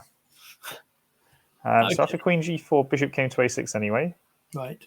Then we had our exchange of bishops. I'm sure this is fundamentally the right idea for white, or I'm not sure, but I kind of came to the view it probably was.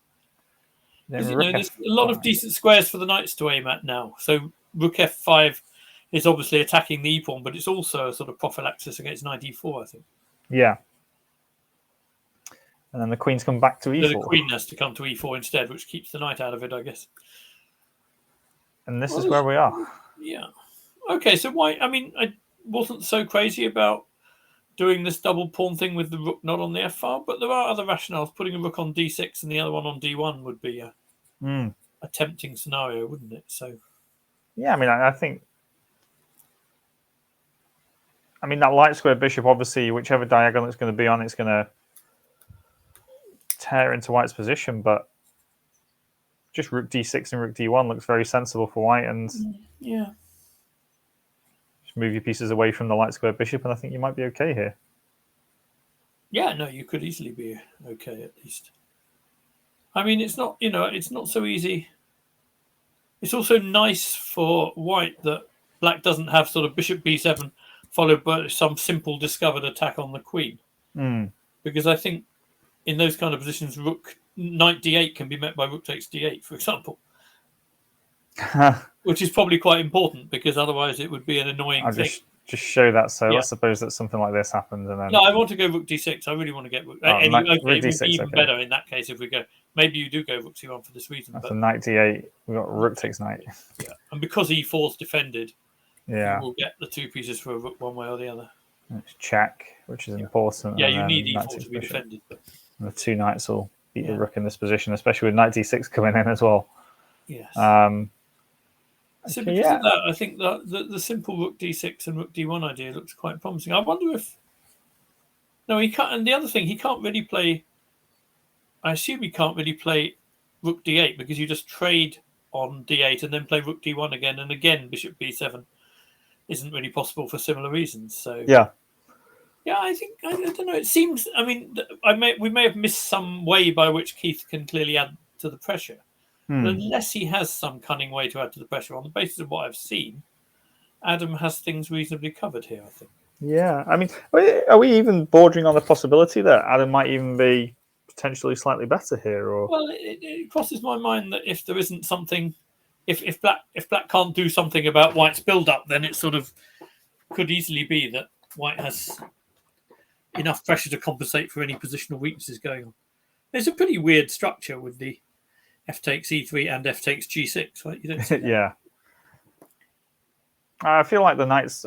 It suits the knights, I think, a little bit better. Even though, like, you look at it, and the first thing you notice is this light square bishop. You know, wherever you put it, it should be an absolute monster.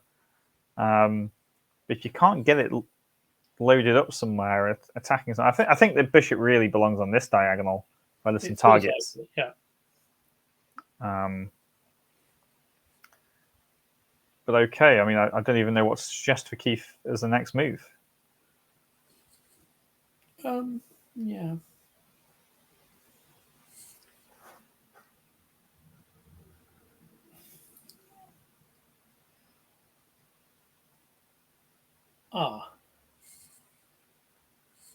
No, it's also useful that the rook on a8 hangs to the queen if you try anything clever. So, oh wait a minute, what about queen f8 here? Queen f8. Oh, sorry, that blunders a knight. I'm going to take another break. My brilliant idea was to meet rook d6 with knight takes e5 with a mate on f1, but oh really? Okay. I wasn't looking quite deeply enough at the one move capture. Okay, so I'll keep quiet for a moment. You start with something now, don't I think it's really difficult for black to play this position. Actually, I find that very surprising. It feels like it ought to be manageable, but I haven't really seen how. So, yeah, rook d6 and rook d1 looks like serious counterplay, which is very interesting. Okay, right. Well, I'll tell you. Well, let's negotiated all that much better than I realised at the time. That's good for him. Yeah, I think. I mean, the weird thing is, this queen feels like it's done a little dance, doesn't it? Yes, no, it has. Yeah. But now, once he got bishop e3 in, and then the pawn structure changed, everything seems to have just held together for him. And no, that's right. Yeah, I quite like White's position actually now, which is quite weird. Let's leave it for a little bit and see what Keith comes up with. He's got 54 minutes left, which is plenty of time. See what's going on board 3. This is Manuel against Paul. And things have changed again. I thought I was after this rook coming across here to do some sort of hack attack beforehand, and that's clearly not happened. It's interesting because he did go knight f. It went knight f1 g6. If you look back to where we were before, Let's have a we left with that bishop having just arrived on g5. There we go. That's where we left it. Yeah. And I mentioned that in principle, black would like to go g6 and h5, but I thought it was a problem that after knight f1, g6 didn't threaten h5 because of takes and rook g3. But when he went g3, he was able to play it, and then he can go g5, h5. So that makes g3 makes it slightly odd timing. So any other move, it may be that it's just a matter of not prioritizing tactics over tricks, because this is just devastating. You don't even have the move f6; it's pinned. You have knight e6, but then h4, and pretty confident this won't turn out well for black. So that's weird, isn't it? H5 wasn't threatened, but played a move that allowed. On the other hand, probably you are threatening. Maybe you're just threatening, even king g7 and h5. I don't think it's a huge inconvenience. Yeah. Maybe it's right to just forget about it and play the move you want to play. But the knight came to e3, which if that queen's going to get out of there, then the knight on e3 coming into d5 is obviously going to be a good piece. But queen c6 was played, offering the trade. One interesting question for me here is, can black ever consider bishop takes e3 and then knight e6 to d4 and just play with what's supposedly a good knight against a less good bishop? Because, up to now, we've had the situation where both sides have had weak squares which can be occupied. But if you go bishop takes e3, assuming for a moment that white plays rook takes, which may not necessarily be the case, Yep. knight e6, and then when you get to play knight d4, actually white's d5 square then ceases to be a, particularly manageable outpost anymore.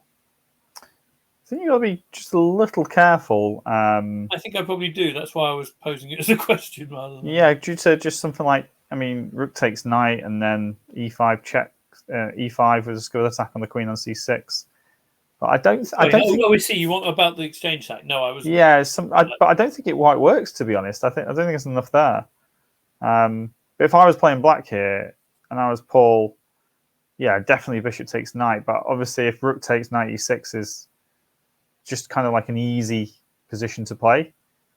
You don't even have to jump into d4 quick, do you? Well, I suppose it's easy. I mean, there's things to explore, like whether white could play maybe even rook f3 there or something, just to hold the knight back from going in. But I think more likely... So were you fairly convinced that the exchange sack wasn't a good idea? No, I don't think it was. Can we just see? Because it doesn't seem that obvious to me. So we'll take with a rook at the moment. Obviously, we still need to look at pawn takes, which I think is maybe the way that I'd play it as white, by the way. It's not impossible, yeah. Yeah, so here, do you want rook f3? I don't know. I think I want a move, and then I want to think maybe... I don't know.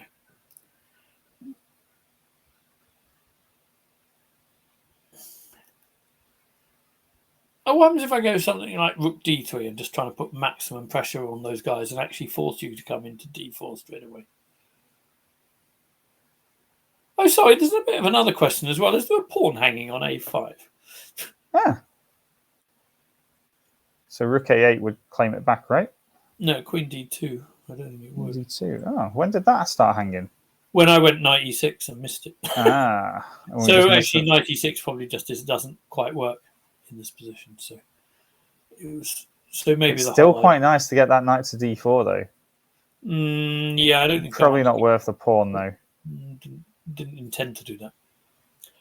I mean, it doesn't seem impossible black might get that long term anyway. Yeah. Okay, so no, I think you can take on a5 there. Okay. That's a shame. Yeah, that pawn on a5 just suddenly was a factor. Came out of nowhere. But maybe you can take and play a4 then. That's interesting. I don't know how good or bad it is, but it's better than blundering your pawn, I think. So I think you're getting knight to d4. I think you can probably get better. I think is the point, isn't it? Yeah, I wonder if I can even try something like. I don't know. I think I'm starting to go. My standard of analysis is starting to drop. I'm going to go bishop h3 and just stop your knight going back to e6. Obviously. Okay. I like this move. I think it's a good move. You can obviously see when a chap needs encouraging. Yeah. No, I mean now I'd rather play that move with h4 on the board. I don't like the fact that you can play h4 as black here, actually. But I was like knight a6. Oh, but then can I try to just seize the moment and sort of take on c6 and go rook d3 when you can't easily defend d6? I can see that there's some counterplay, but I don't know how the counterplay all quite fits together. Okay, so I mean, I think black's fine here, but given that I started off thinking black was clearly better, I'm not sure that. Although maybe knight c5 is a good move here, and you end up with. I can take on e4, can't I? You can take on e4 and b3 at the end, I think. Yeah, this okay. This is not quite right for white. No, but you didn't need to do this, though, did you? But I mean, we don't need to take on e3. I mean, maybe there's no. Maybe we can just start with. I mean, how does white start with this? How does white reorganize his pieces here? Because in order to play knight d5, you need to put your queen somewhere, but maybe there is no somewhere. That's kind of the. We could start with a4 here to try and do the same thing. But, yeah, but I do wonder. I'm surprised that this bishop dropped back to G2? Is it just the fact that knight takes e4 was threatened here? Yes, he was just simply covering a pawn. Oh, wow. I think So that hang was on a the minute. point, that was the point of queen c6. I thought to try and free up e6 for the knight. So bishop takes knight, rook takes allowed the rook to defend e4, which freed up the bishop. I mean, you can also play knight e6 without bishop takes e3. Bishop takes e3 is not compulsory. True.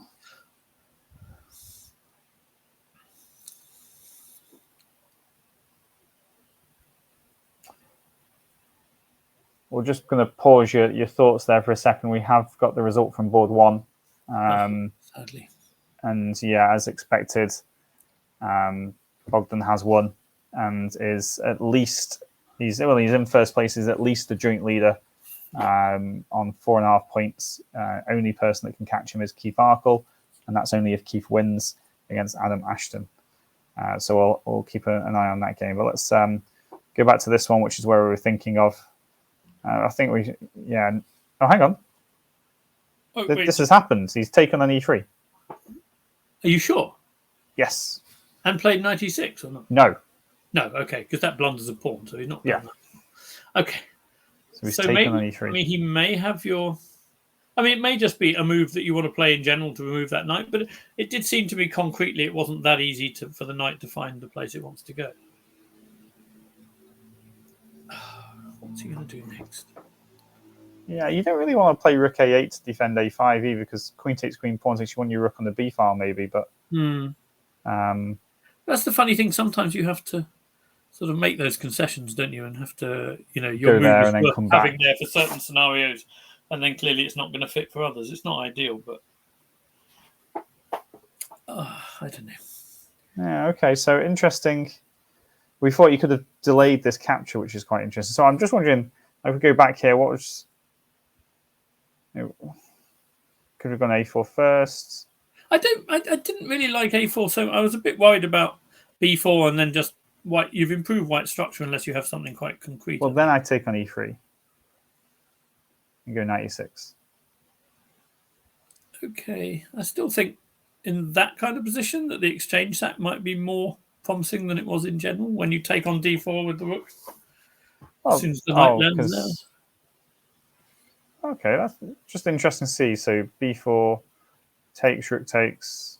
Are you taking that move order? That's clever. Okay. I'll just play some tidying move like.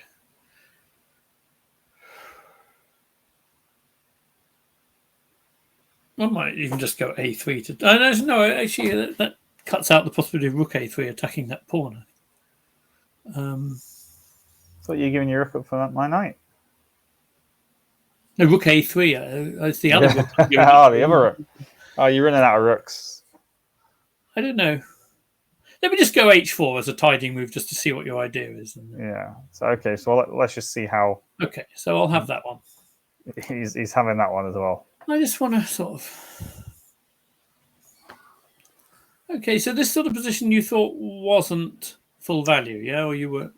I didn't think it was full value. I think you definitely got compensation, but I don't think you got enough. What if I go e5? I want to take it. I want to take d8 and c6. And what's the result there? Well, I'm a pawn up in a rook ending, although you have some counterplay, probably. Yeah, okay, so maybe e5 then. And what's queen d7? Well, then I was hoping I might have e6, which looks very dangerous for black to me. I can just take that, but you've got bishop h3 and then I might play rook. I think I'm going to play rook takes e6 or maybe. Of course, yeah. I think this is a big attack.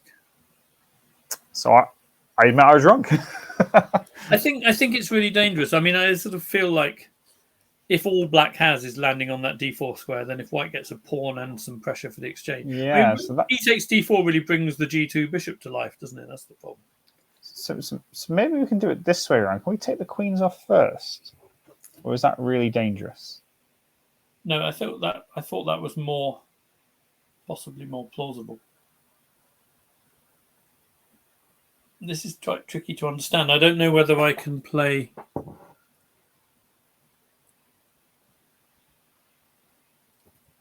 you want to go like e takes and then c5? Yeah, but I think then you can play f6 to stabilize the e5 pawn, and I think I was wondering if I can go c5 and f4 to try and undermine everything, but I think then you have moves like knight f5, which give you some counterplay as well. So this is I think this is the way to do it if you're going to do it. But it doesn't feel like maybe like when you get a pawn on d5, it feels like the knight d4 idea is kind of lost a little bit. It's almost like you want this pawn structure for knight d4 to come in. Yes.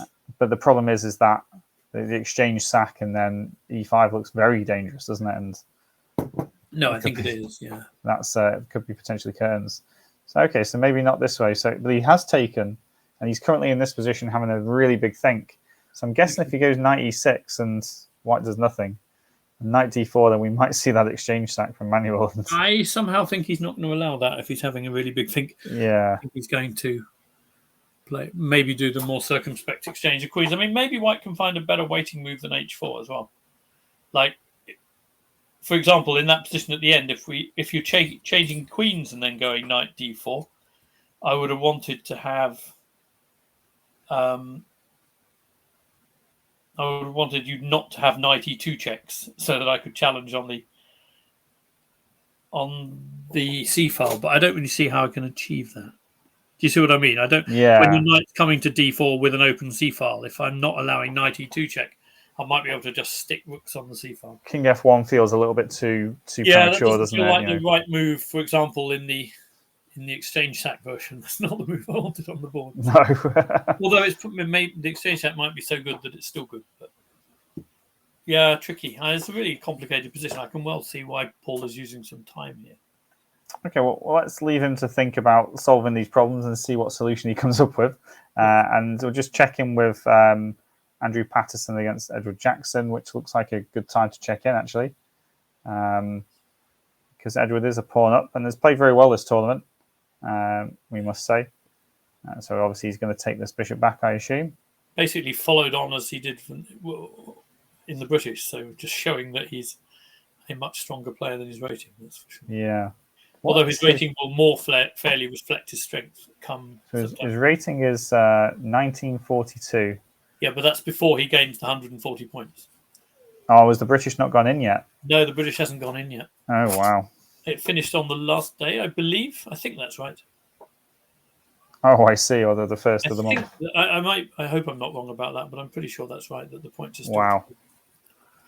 Okay, well, I mean, he's a pawn up here, and he's still got a lot of work to do to win it. But the problem really for White and for Andrew is that his king is so open. So I'm just going to wonder here if he's going to take the opportunity to swap queens. If he can. Queen e8 check, king h7 maybe.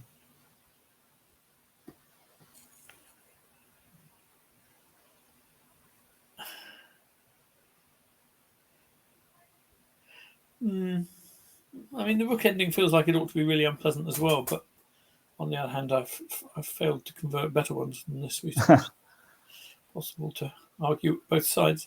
It may be that, I mean, I think his king has to be pretty bad for that to be the best solution, but it is possible. I mean, I'm not sure. White's king looks really bad, but it's not that obvious to me how black kind of utilizes that in the short term. I think though it's also a case of what else do you do?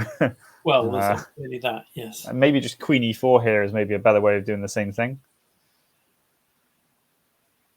Yeah. But yeah, I would not want to be Andrew in this position. No, it's not much fun, is it? No, he's a little bit miserable. Let's see. Let's flick around the boards and go back to board 2 because that's where it's going to be really important. Did we see Sarah's draw? We didn't see Sarah's draw. Sarah's last position was here.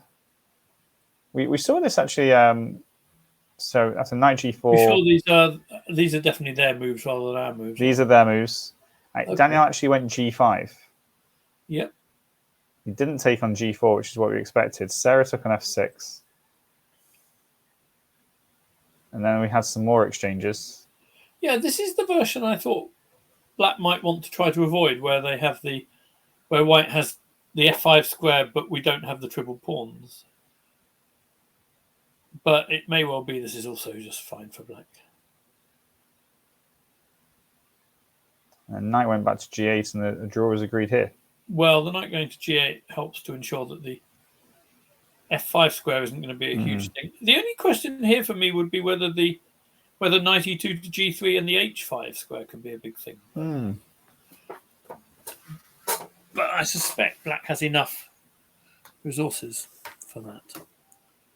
Yeah, it still looks like there was some play left in this game, though, doesn't there? And maybe this Was this a time round situation? 5, 53 against 1 hour 20. So time wasn't really a factor, was it? I think No, not at all.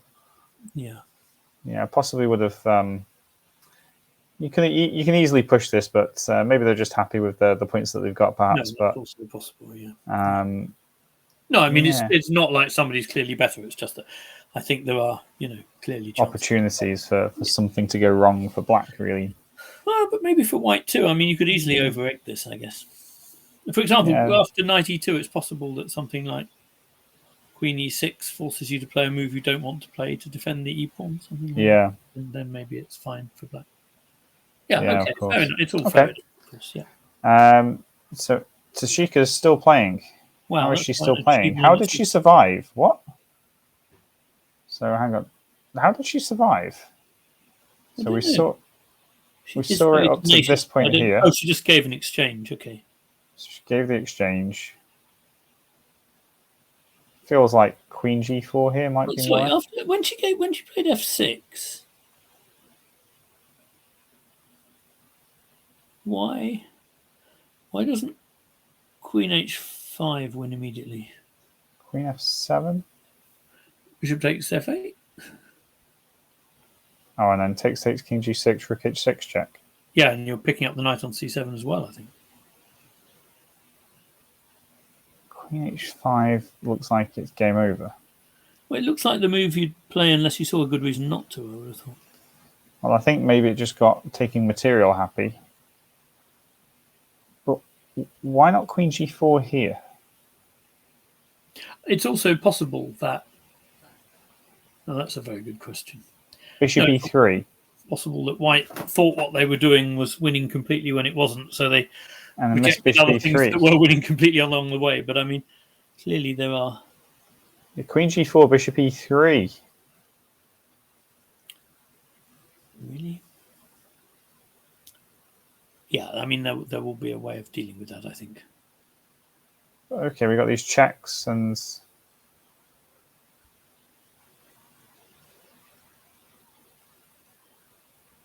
Okay, I mean, it's fair to say it's fairly straightforward for white anyway. But yeah, okay, so white's winning anyways. Should be game over.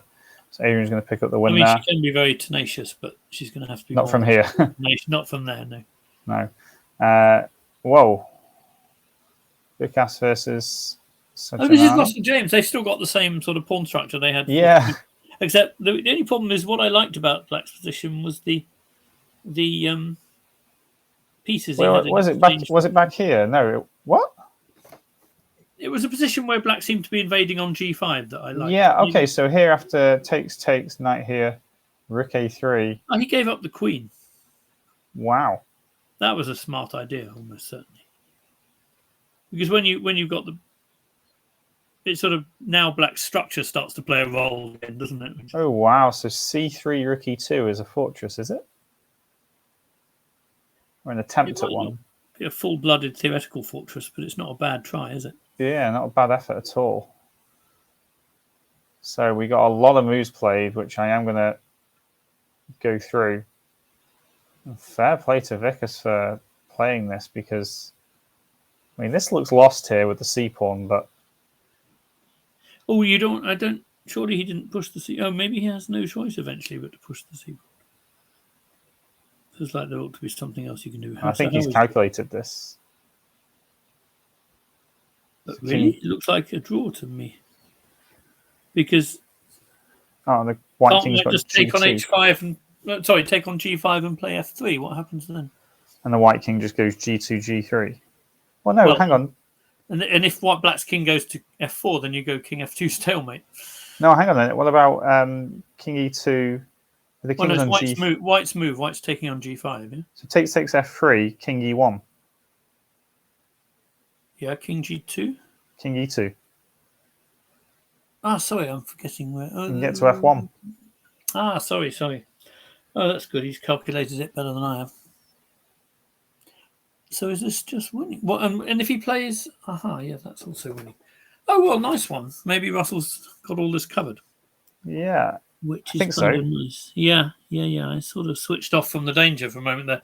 You're absolutely right. Yes, I sort of saw this stalemate and thought, there's no way through there. I'm interested to know if he loses the opposition in that pawn structure, whether it's one for him or not. So, for example, if he started with King D3, and let's just suppose takes and just put that in, and then F3, and then he goes King E2. King E3 there would be more accurate. Yeah, Is this then I still think one? then it's just a draw, isn't it? Because you can never get. I don't think you can get the opposition back again.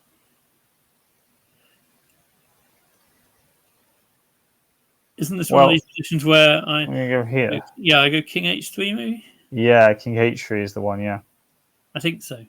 yeah, that's quite Distant clever, isn't it? opposition thingy, yeah. Yeah, of course. Although you can go King D4, and I don't have H4, so I need to be a bit careful. I go King. I don't know. It's very King D3 takes. King D4. I think you just need to come into. You can go King G2 here though, and then if I go here, you can go here, and obviously D3 and H3 align as well. Yeah, no, I think it's fine. Yeah. Wow, so it's just try and tempt the white king out, don't you? So you can then win. The opposition. Yes. Wow. Okay, but of course the accurate move here is King D2, which is what he played, right? Which doesn't allow it, but maybe the white's got some extra things that white can try here, perhaps.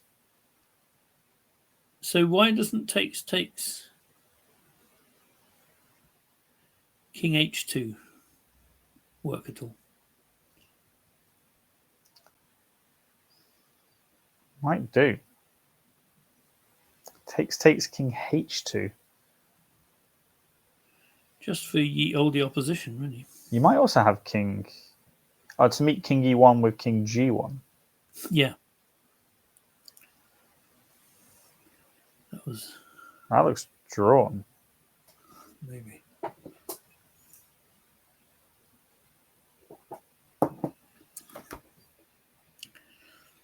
Moving your king to the H file here, though, feels.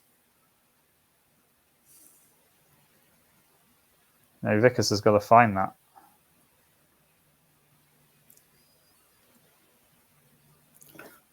If I can find something in a pawn ending, they can do. Okay, shall we just check on Alana again? Yeah. Mike versus Alana. It wasn't looking good, and it's still not looking good. Yeah, he's just motoring those queenside pawns. That's going to be a win for Mike, I'm afraid. Yep. That's not going on. And then we've had a result. Sean Gordon won this game against Mike Ridge. He was a piece up in the end game anyway. Oh, yeah. No, okay. So we saw that one. Chris Holland versus Sam Harry, though. Yeah, this crazy thing. This was fun. Oh, hang on. What happened? So we had... he played my C takes and D5. He played it. Oh, well done, Sam. And I think I was thinking C5 is probably the right response, although we were discussing the attempts to win the piece. Yeah. Felt like more like the thing. Knight B8. He went there. Yeah. He went G4. So we really tried it. And so F6 was played. Yeah. Not H6 G5, but F6 G5. Well, if you play H6, I'm taking it by now. Of course, yeah, of course. B4. C7. CD8. Knight A3. Wow, this game is highly entertaining. Really livened up. It's, well,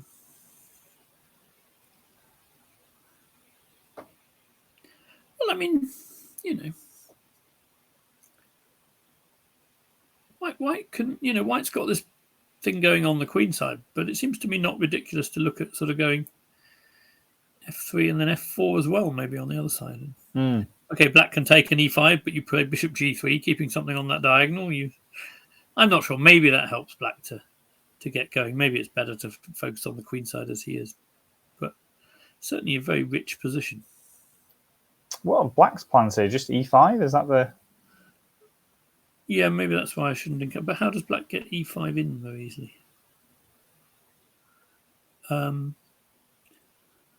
I guess one way to get e5 in is to play e5. What happens if we go e5, d takes d4? What's that looking like? I think the answer is at the moment we need to be very careful about knight b5 coming. So maybe a6 first with the idea of e5. And it's a bit of a mess, isn't it? But highly entertaining mess. It is, isn't it? It's just an absolute mess on the board, which is great. Both players are having to made concessions in order to try and win the game and save the game. And it's a little bit of the A6 Fischer random here. about it, isn't there? Yeah, I mean, there's a knight on b8, there's a bishop on g7 blocked in, knight on the side of the board on a3, g4 has been played, g5 has been played. Look at the kings. You couldn't ask for any more, could you?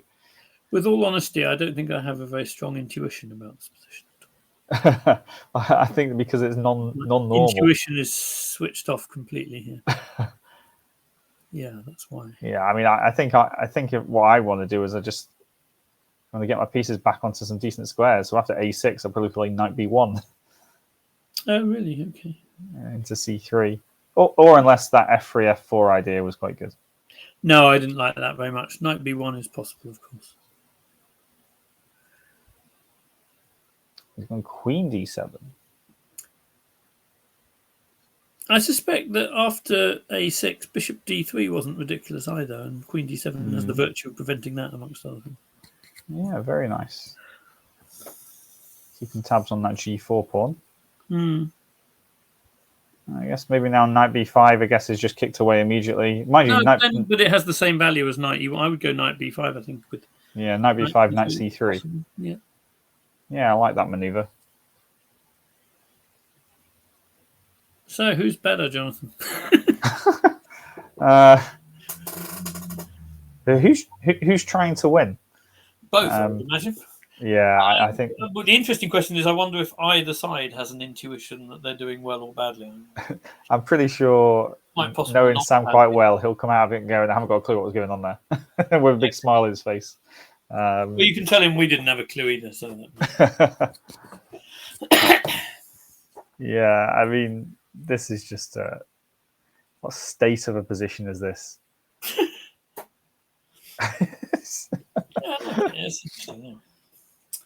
Yeah, Mike has beaten Alana as well. She's had to resign, which was expected as well from a long time. But Tashika's still... She's had a decent tournament as well, I think. Yeah, definitely a decent tournament. I mean, considering how old they are playing in opens and moving up, and this might even be one of the first opens. I'm pretty sure she played in the major at Crewe, but I could be wrong.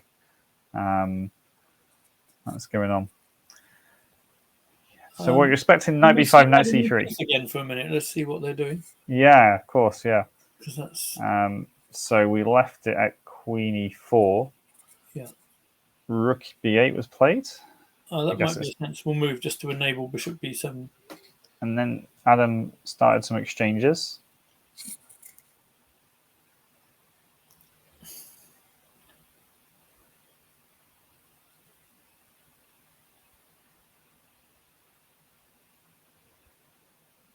Not so sure I like that those exchanges that Adam did there, but maybe... No, I'm not sure I did either. But although b6 is hanging, so it's possible.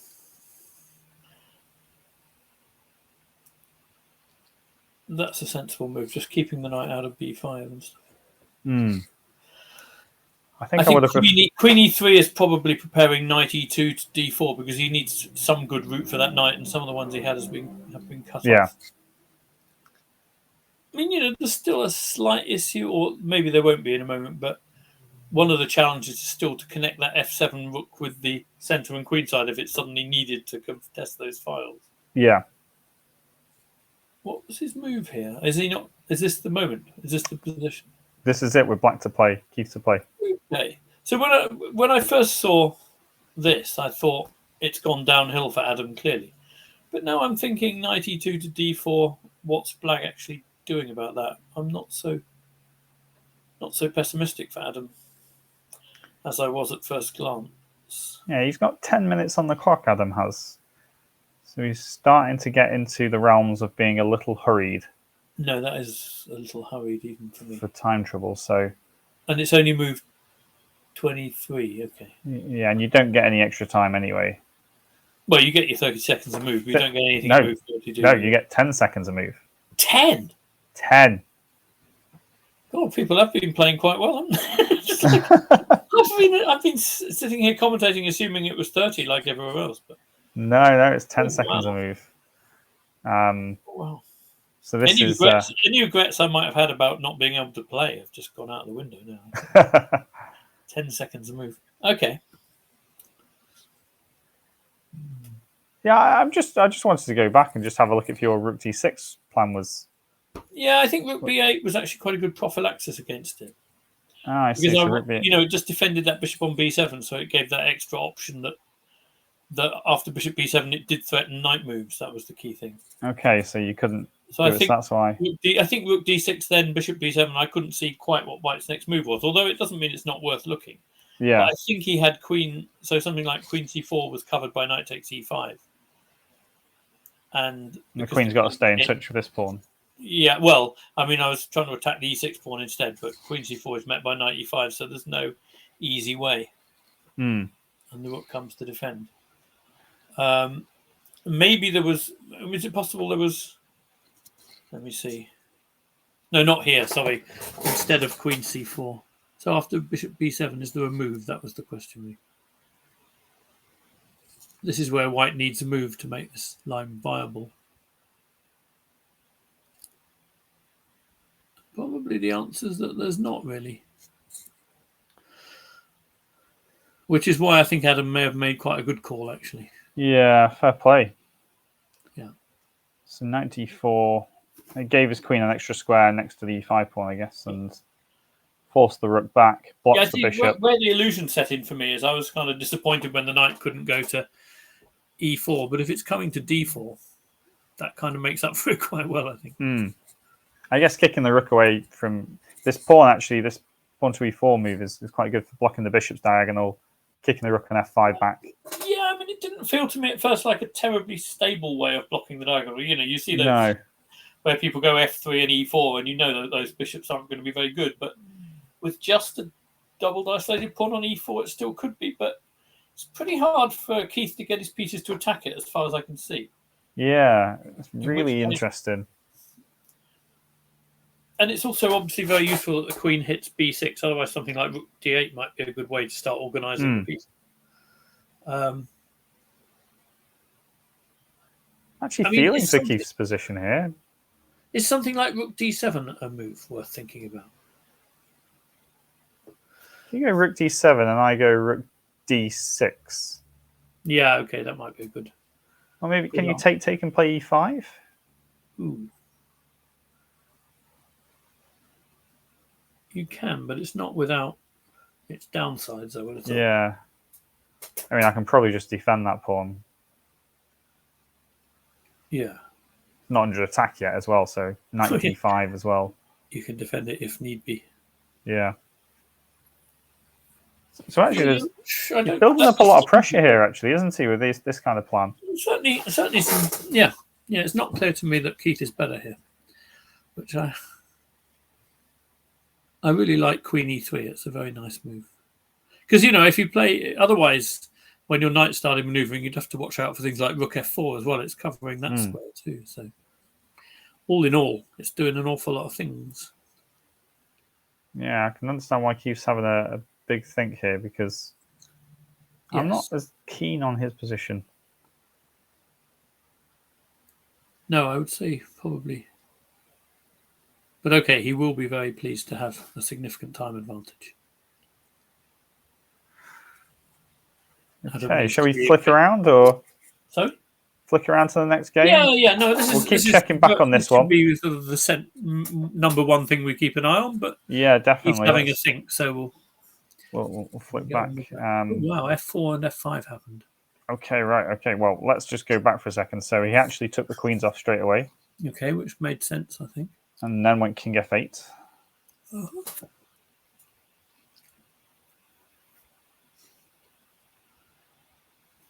And we reached this position after F5. White showing some aggression here. Yeah, he's sort of making every move a significant thing, isn't he? What's the best way to handle this for black? This pawn on h5 could be a bit of a target here. Yes.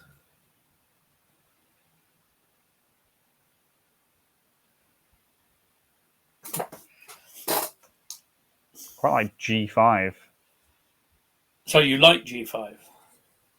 Yeah.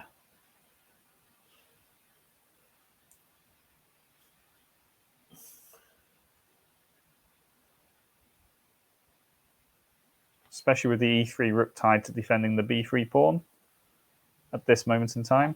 Well, I was kind of looking to try and go b4 at some point, but it's not very easy to get in. Yeah, the check on a1 is not nice, but if we go g5 and start opening up lines on the h and g file against the white king. Yeah, no, g5 is very interesting. It's not clear to me that white should necessarily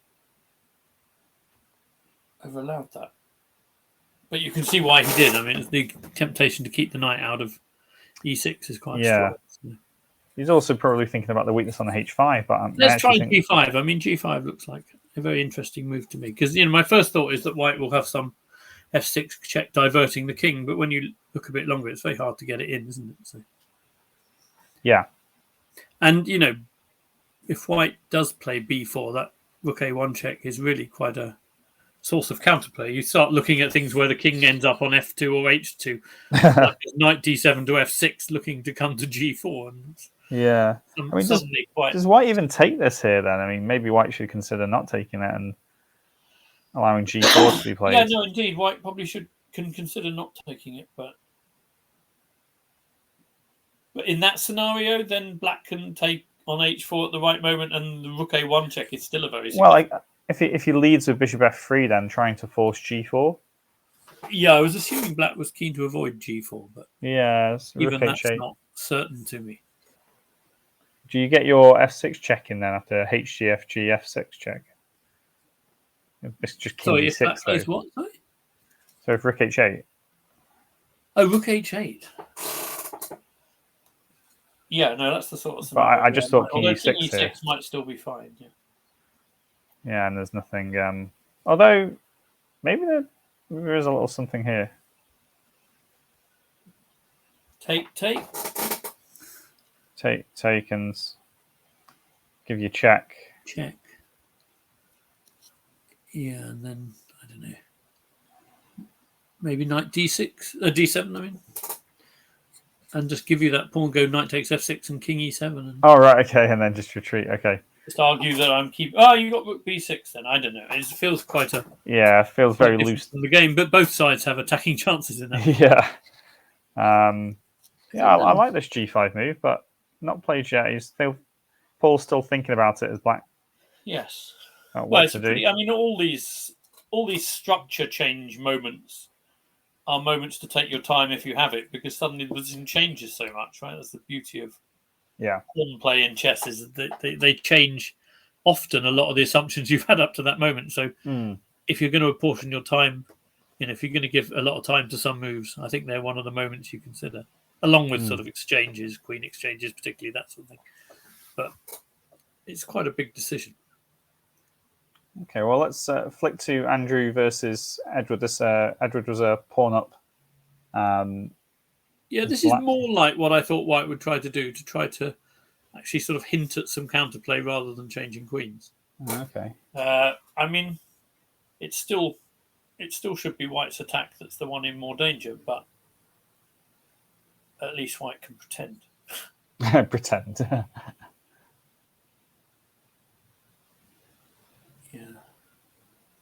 I mean, just h5, h4 kind of stuff. Maybe, yeah. I mean, also, well, he's got the diagonal covered, so it's not entirely clear to me that some well-timed rook e1 might not be a threat, perhaps together with h5. Yeah, no, I think Edward is keeping this quite under control. Yeah, looking quite good there. Yeah, I think so. How is Toshika's game still going on? Why is this? Oh, it shouldn't be. I think partly because I found a lot of the juniors these days just don't resign. and yeah, that includes Okay. probably when they should. Sometimes it's very good, of course. I've seen. Oh my gosh! So hang It on. looks like he's got it. He's got it. So he did So we go went HG, H2. HG, King H2, King E2. Oh, and then when he goes F3, Of course, that's the tempo, he isn't gets it? back That's to why- E2. Nice. silly me. Yeah, that's very nicely Beautiful. done. And it's one then. Well And done. yeah, okay. Well, that's easy. Russell. Well played. Great endgame play there, Russell. Giving the queen back. Was it here, See, wasn't that's it? the thing. When people do chess coaching, sometimes they learn a bit about the end games. Yeah, I know. It didn't happen to me. I don't know if it's happened to you, Jonathan. It didn't happen to me. a little bit. A few things here and there, especially with two strong commentators as well. Just wondering if this was actually drawn or not. I'm actually just interested to. I suspect not. I suspect he had it all covered. Yeah, I'll just put the computer on then. And yeah, black's just won. Yeah, it's just one. Okay. Oh, actually, just before he takes, is it one? Yeah, it's just one apparently. Okay, and then was nicely calculated. this was the mess that we had. Yeah, White went B5, and then black went H6. H6, obviously. Yeah. I mean, H6 is just such a natural move to play, isn't it? Although it just slightly encouraged me in my weird F4 idea, but that F4 idea might just weaken my king more. I have no idea really. Well, I think maybe. Why would you play H6? Is he just shoring up G5? But I thought he might have ideas to play F5, although it wouldn't. It's not the most obvious pawn. Oh, sorry, no. He's probably trying to play E5 and take with the F pawn without losing. E5 is the one. Yeah, E5. Okay. Yeah, right. no, he's still after E5, which it does make a fair bit of sense. Trying to understand what's going on in these games is Yeah. really tough. Okay, well, let's keep our focus then on let's see if Keith's made a decision or that F3's just been played here before we flip back. Okay. Well, one thing White can try is to play H4 once the bishop's gone, although weakening G3 makes me a bit nervous. But you can meet fire with fire, and H4, E5 comes back at you. And yeah, but the idea is that then I'm still going to win G5 if you try and, I'm renewing the threat on G5. I have no idea whether that works or not, but it's certainly an idea. Black's rooks look like they're more ready for this. Yeah. And especially these bishops on E3 and E2 look a little bit That's sort of true, although if you asked me what are the ideal squares for White's rooks in this structure, I'm not sure I'd have a ready answer. But yes, I know what you mean. They're already there, aren't they? Yeah, crazy position. After rook E1, ones might be there as well. Right, well, let's see if Keith's made a decision yet. Oh, wow, a lot has happened. Yeah, well, I'm afraid from Adam's point of view, the time is such that a lot has to happen, doesn't it? So Queen E3, you went rook BB7. Oh, wow, okay. Now he gets time to go rook D6, right? In which case... And he doesn't even sort rooks, just allows the rooks to double. Okay. I think that favours Adam, doesn't it? H6. Could do.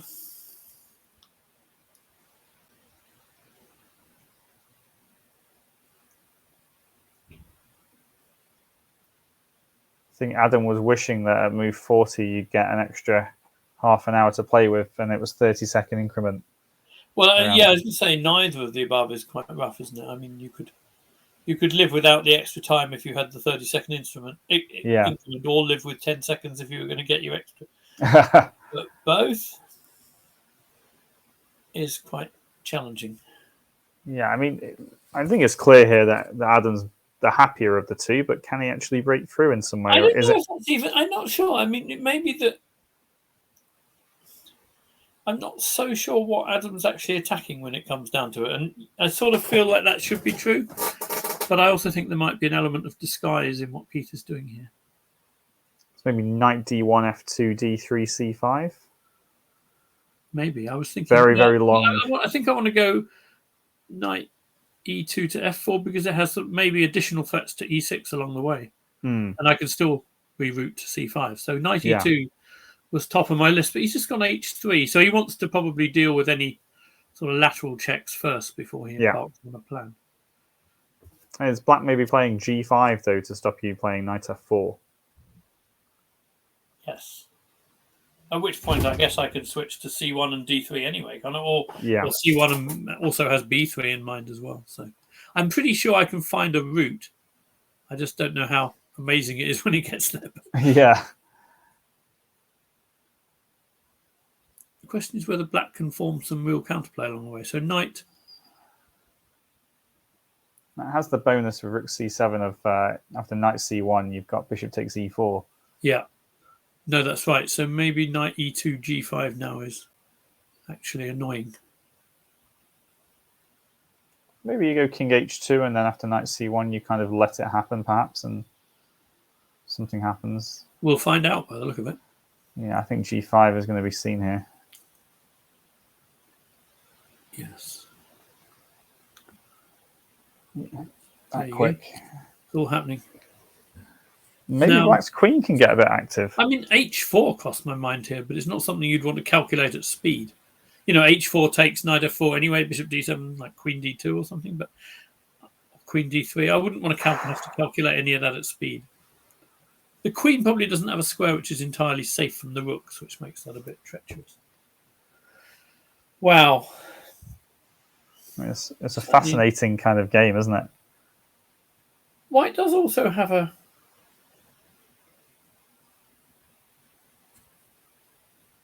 I think the way Keith's got his rooks to the open file has been quite efficient, actually.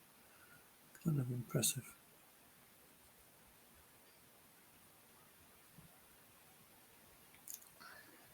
I nearly thought queen d2 was quite a good idea, actually.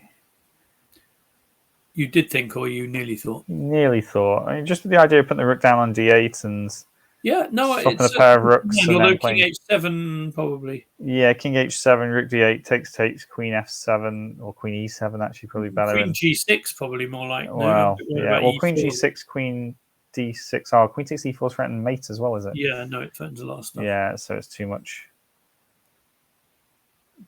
There's also queen a2, but I thought that... Oh, wait, what about queen a... Sorry, queen b3, I mean.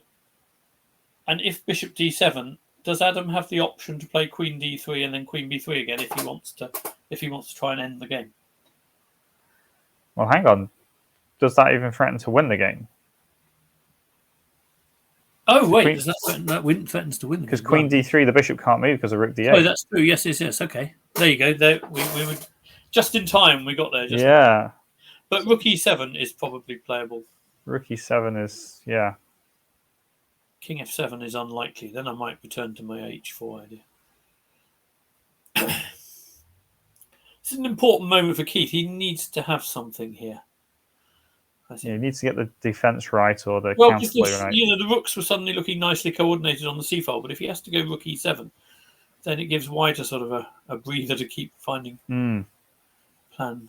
I think it's going to have to be rook e7. And the funny thing is that, you know, how would Keith be feeling right now? Because he knows he needs to win to keep up with Bogdan. Yeah. To share first, and I guess he shared first and second, which is 750, so 375 maybe. Yeah. No, sorry, it's 375 B. And if he draws, he'll be sharing second place with.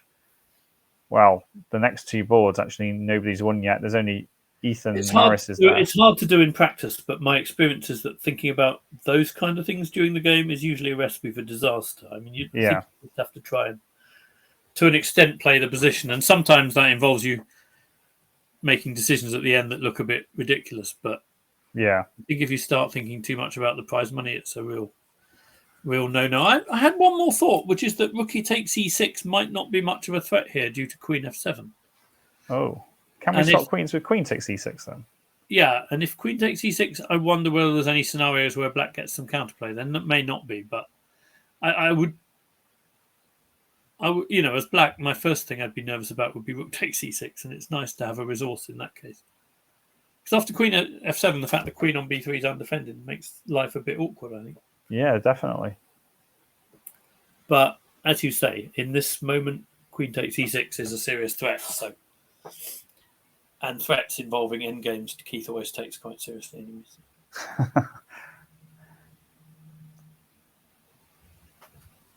So bishop d7, queen d3, That rook does d8 looks well, forced, yeah, okay. which is Then- ugly. Then you have to feel a degree of optimism for that. I mean, how do you ever escape from that pin? Like But how do you actually take advantage of it? And, Rook e7, that's the move I was Wow. expecting because bishop d7 just didn't seem to work. yeah, And queen takes e6 did seem to be a genuine threat. So.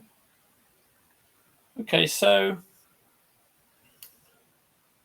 there's knight g3, but I think black can just move out of the pin with king h7, so I don't think that's very threatening. we've gone back to d3 pretty quickly. Oh, okay, so king h7 seems King like... h7 is going to get played anyway. Yeah, it's a bit worrying if that's kind of, in a kind of spirit of show me what you've got, if that's the best you've got. It's a little worrying for Adam. But maybe there are scenarios in which... It's quite interesting here. If he goes rook d8, say king h7, rook d8, queen comes out, but actually it's... Oh, mind you, queen g6 is threatening e4, actually, isn't it? Yeah, but I wonder then whether you have something with knight g3 just to cover that and then go queen d6. I don't know whether that's... Yeah, I think he's got a little bit of control over that queen, where it goes. It's not out the cage. I don't know. And if you get like queen d6, queen b8 or something crazy like that going on, the black king could even be mated. Yeah, no, I wondered about that, but I'm not sure if I had to take odds on the black or the white king getting mated here where I'd put my money. Yeah, I think... I mean, can Keith even play anything else other than king h7 here? Not that I've seen. Well, I guess he could go queen g6 first. Yeah, okay, queen g6 first. I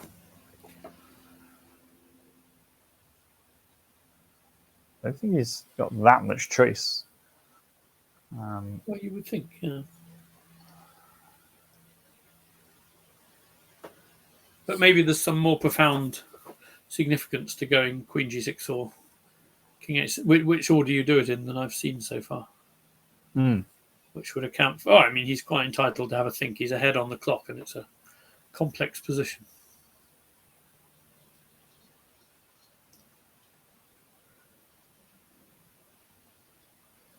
Yeah, I don't know. What's next? Let's put some moves on the board and see how...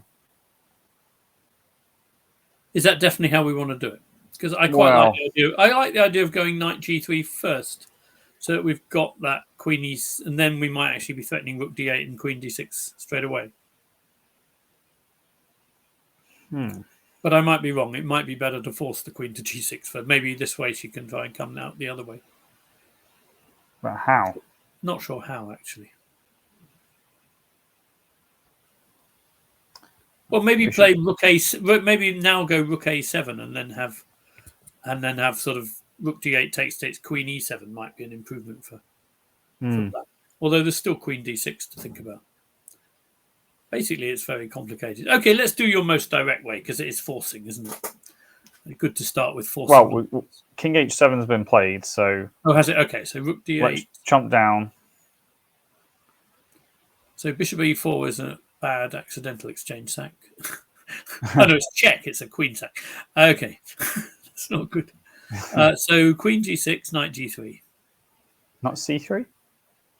I wanted to go to g3. I had some... protects the king more, doesn't it? some scenarios where I thought there might be, crazy though it sounds, some kind of knight f5 idea. Is h5 counterplay? I don't think so.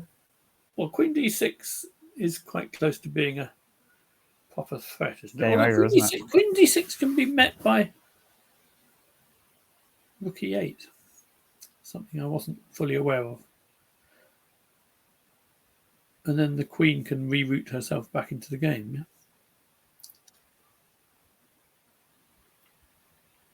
That might make h5 a bad move because then we could take on e8, queen takes, and the bishop takes is also legal. Wow, that's quite confusing. So h5. The problem is the bishop holds the knight on that e4 pawn, doesn't it? So yeah, very tricky.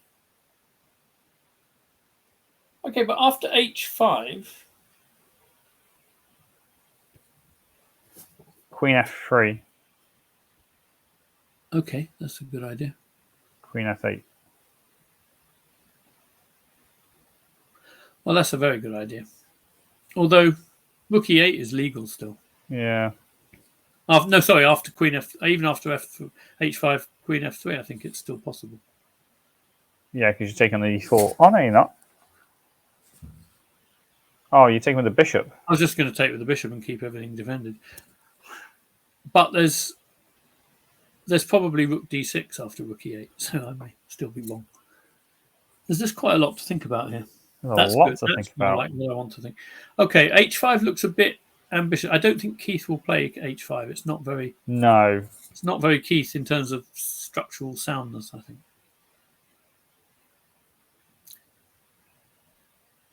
It's a bit too direct. I think swapping off a pair of rooks gives Adam chances to win this, but Really? I'm not sure. or maybe it also gives Keith chances to win it as well. I thought Keith might be happy to swap a pair of rooks. So what do you think then? We think maybe rook d8's maybe a bit of a mistake. So actually, he's not done it. The live position I think that the position is not as. Oh, he's enabled. He's found the moment where you can go knight c1. Because bishop e4 you can take with check. Yes. So knight b3, knight c5 increases the pressure massively. That is a good idea. That looks very sensible. That does. I think we'd slightly overlooked that detail. Yeah, because the other move. Yeah, there's no other way to do it, is there? Oh, that's a very nice move. I mean, okay, e4 is still potentially loose, although the knight on c5 will give it some good cover. Yeah, this is a much better route for the knight than g3 for sure. Yeah. If that knight reaches c5, I mean, I knew that. I'd just forgotten it was possible. I'd forgotten we dealt with the silly trick. Yeah, but I guess that the thing is, the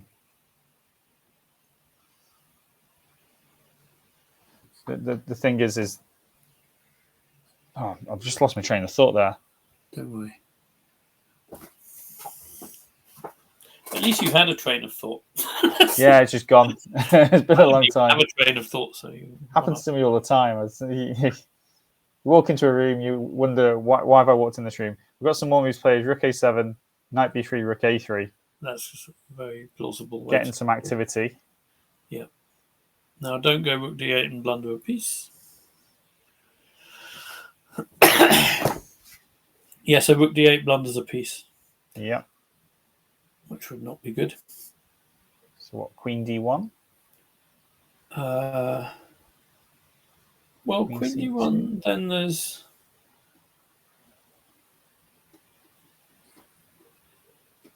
I don't know why it's not updating the live moves for us. Maybe let me just click off and click back on. There we go. Queen b1 Queen b1 played. Did he play Queen b1? Yeah, this has been played. So I guess after rook ca8, maybe knight a5 is going to get played. Yeah, no, that must be the idea. Otherwise, which, as we said before, is a very legitimate route for the knight. Actually, he'd have to give the exchange this, I think. Okay. So... that bishop running shorter squares? Shorter than it would like. Not enough to win it, I don't think, but... No. Oh, what about this for an idea?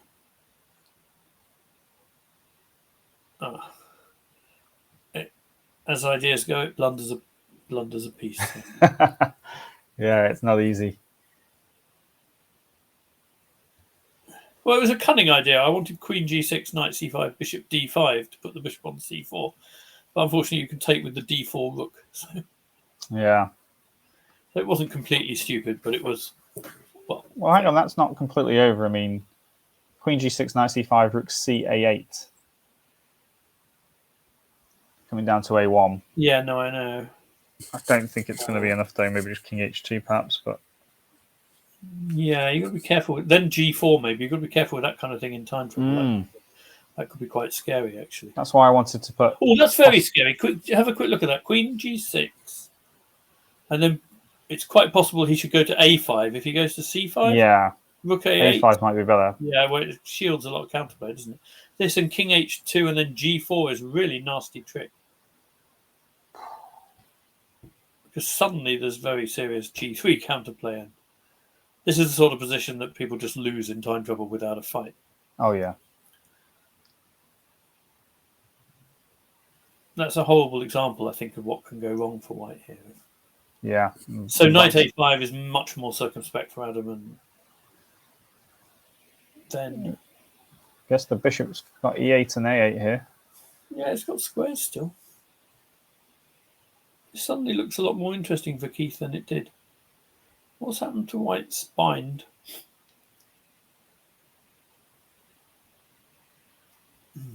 But in racing to get this knight to B3, he's allowed a rook in, and that's freed some space in the back for black's pieces.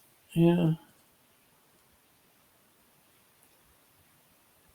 Yeah, suddenly with the rook on A3, I suddenly don't like the whole thing nearly as much. I mean, G4 is an idea for black anyway, just to sort of try and open that and get the rook to swing to the king side, coordinate with the queen. It doesn't seem to me. It seems to me that you can do you even give a piece? Well, no, I didn't mean that. I mean, you could, but I meant more generally after bishop A8 or something. It still feels like it's yeah, of course. I mean, you don't even need to, do you? So no, you don't need to be so quick. So just to check, knight C5 again. Was there any way to play that properly for white, or was that just hopeless? So here the problem was he was going rook A8, rook E6, rook A1. No. Okay, but what about knight takes E6, for example? Then knight F8 check, deflecting the rook. Ooh. That's nice, isn't it? That is nasty. Nasty. I feel it as nice, but certainly quite nasty effective. Move. Yeah. Wow. Okay. So actually, I think that although we thought A5 was safer, C5 does have a lot more purpose than maybe what you have to do. Definitely. Let me just flip back and yes. This game's going to agree the draw. Has he still not made a decision here? No, and he's not run out of time. I don't think they probably agree the draw. Ah, really? Okay. And Andrew versus Edwards. Ed, what? He seems to have lost a queen. There's a queen gone somewhere. Check. Well, he's just moved it where it can't be moved. Yeah. So well played, Edwards. Indeed, Jackson. Yeah. Fantastic tournament. Another very good tournament. Yeah, another one. Could be joint second, depending on this result. So we're currently live with Queen B1. Okay, Keith's down to 15 minutes. We can see what Keith might have a lot to think about here. So Rook uniquely after Rook A8, Knight A5, the bishop really doesn't have anywhere to go. But after Queen G6, Knight A5 would then be a mistake because the bishop has plenty of places to go, mainly A8. Then you need Knight C5 and you need some tactics to back it up as well, by the look of it. So I think that's probably where we're at. Now, what happens? So, I mean, he could be looking at moves like, I don't know, G4 first here or something. That might be an interesting way to play.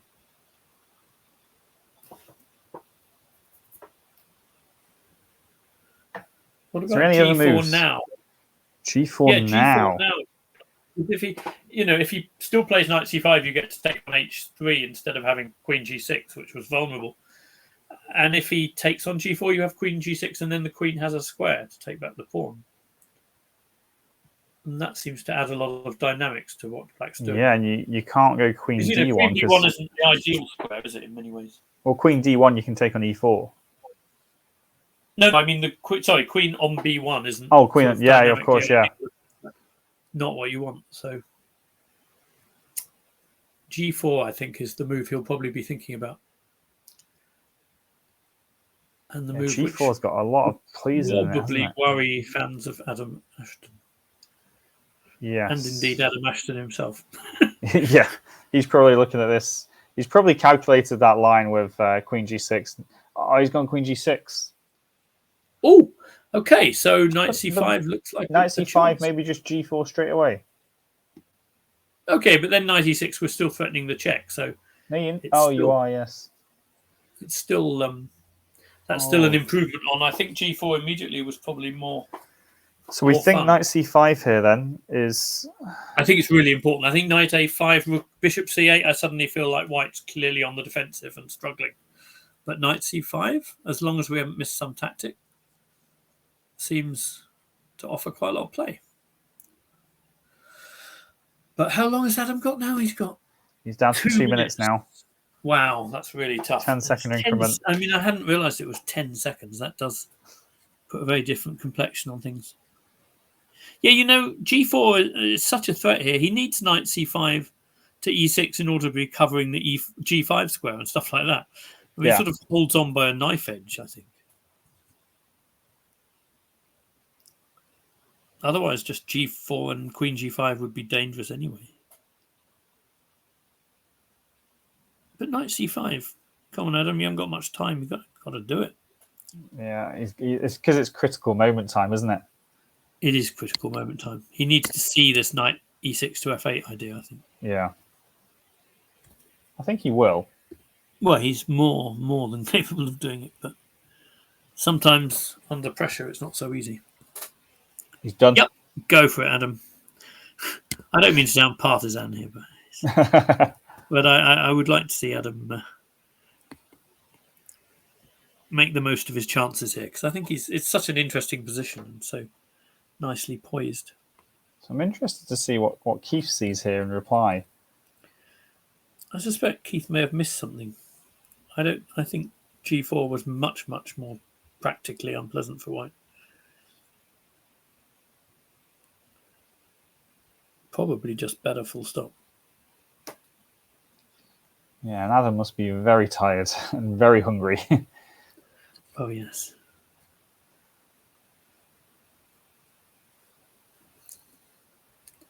Just like the commentators with you.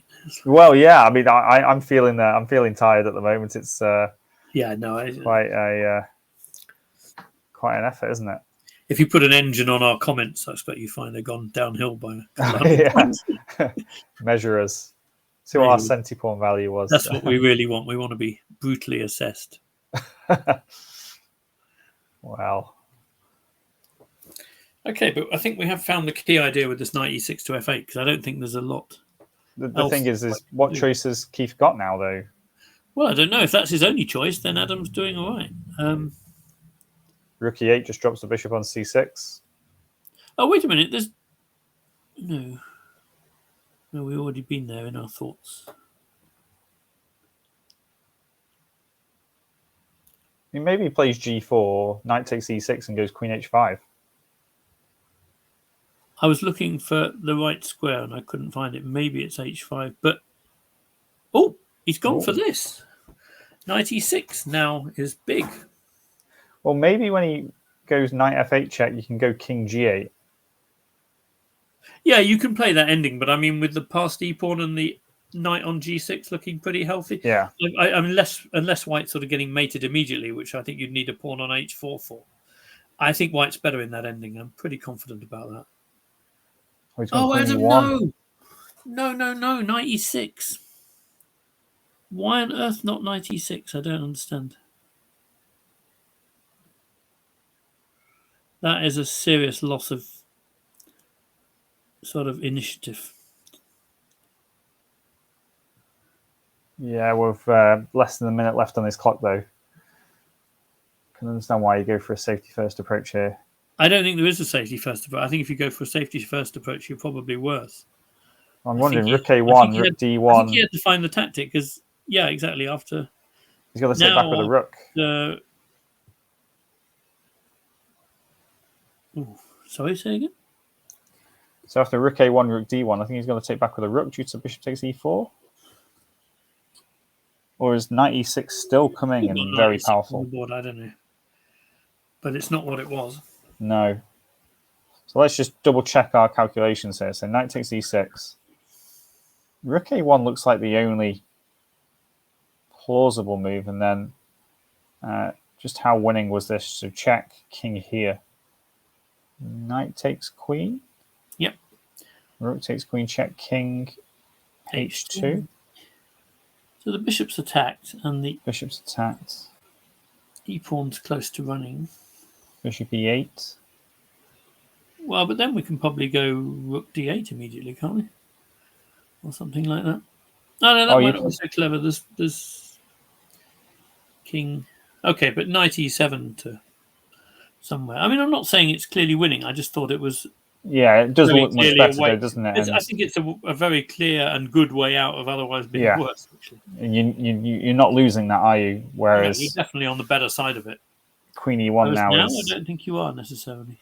Just double check the results here. That looks like a draw. That's been resigned for sure. So this is. I think this is the last game going. Wow. Queen E1.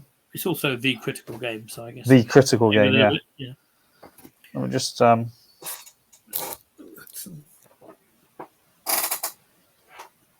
Load up chess results on my phone and just see if the other scores have actually been put in, because we've got those two games that don't look like they've been registered properly.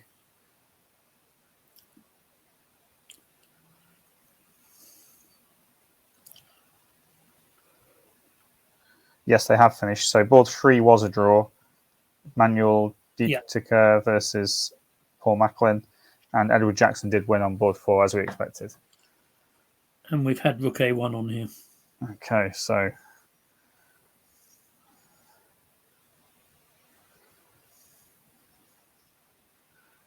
what time did we start? We started at 2:30. It's not actually that long for a game for us, shall we say? But he's already played one game this morning, which went on for quite a long time. So he agreed with you that he had to take back with the rook. I'm not sure if that's right or not, but yeah, it was. I guess he's just going to stick the rook back on D6 and win E6 that way. I would have thought so. I would have thought that. Yeah, no, it's probably the right decision given the complexity of queen takes bishop E4 was probably too much. Yeah, the only thing I would have hoped you might see was the line we were talking about before. But okay. I mean, he's still very much on the board. He's not like succumbing to a kingside attack or something, is he? And he has. Not with one rook on the board. He's still got his gorgeous horse, and he's got a decent square on D6 with. Maybe Black's got time for G4 now. Yeah, well, then I was thinking that worst case scenario, Adam can at least play Queen G3 and trade queens, and if you're not getting mated, then I mean, it doesn't mean that I think G4 might still be a good move to try and give the king a route to attack E5 via G5 and F4 or something, but yeah. But on the other hand, White could easily be doing fine with a timely rook D6 there. I don't think G4 has the force that it had before when we were talking about it with all the rooks on the board.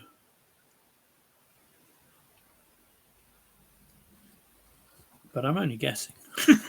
Of course. I mean, also, wait a minute. After G4, Queen G3, there's Bishop takes E4, which might be a bit of a...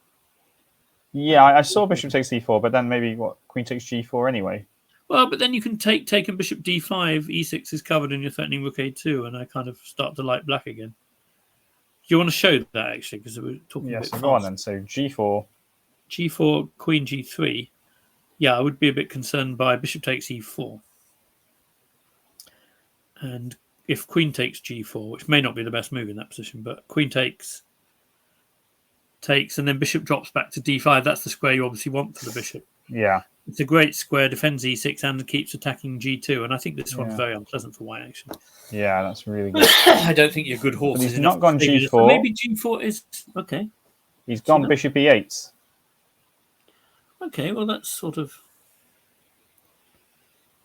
passive, but maybe... Queen F2, G4's happened quickly now.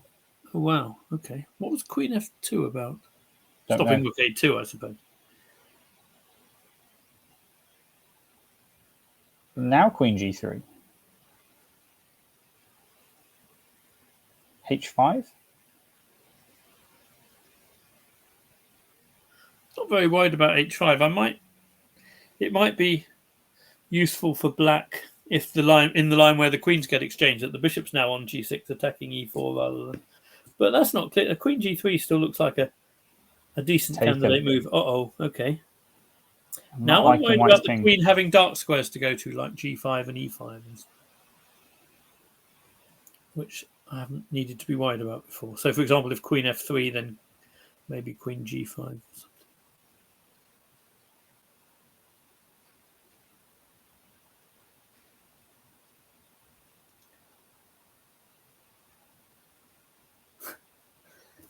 I mean, yeah, Adam's just wanting simplification now, isn't he? Yeah, but I think it wasn't the... Well, it's very often not the right approach against Keith, but I think here it wasn't really the right approach. Yeah. And I think, like, takes, and... Well, maybe you still got enough counterplay to draw it, but... Yeah, maybe. I think if I think Keith will play queen g... not sure, actually.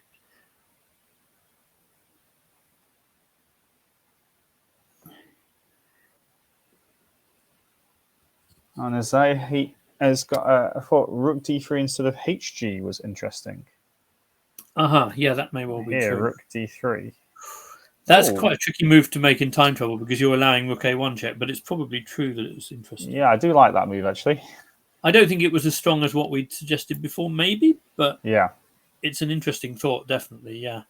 I think, as Jonathan said, what Adam's done is sort of, with very little time, search for simplification, which here has made his task harder rather than easier.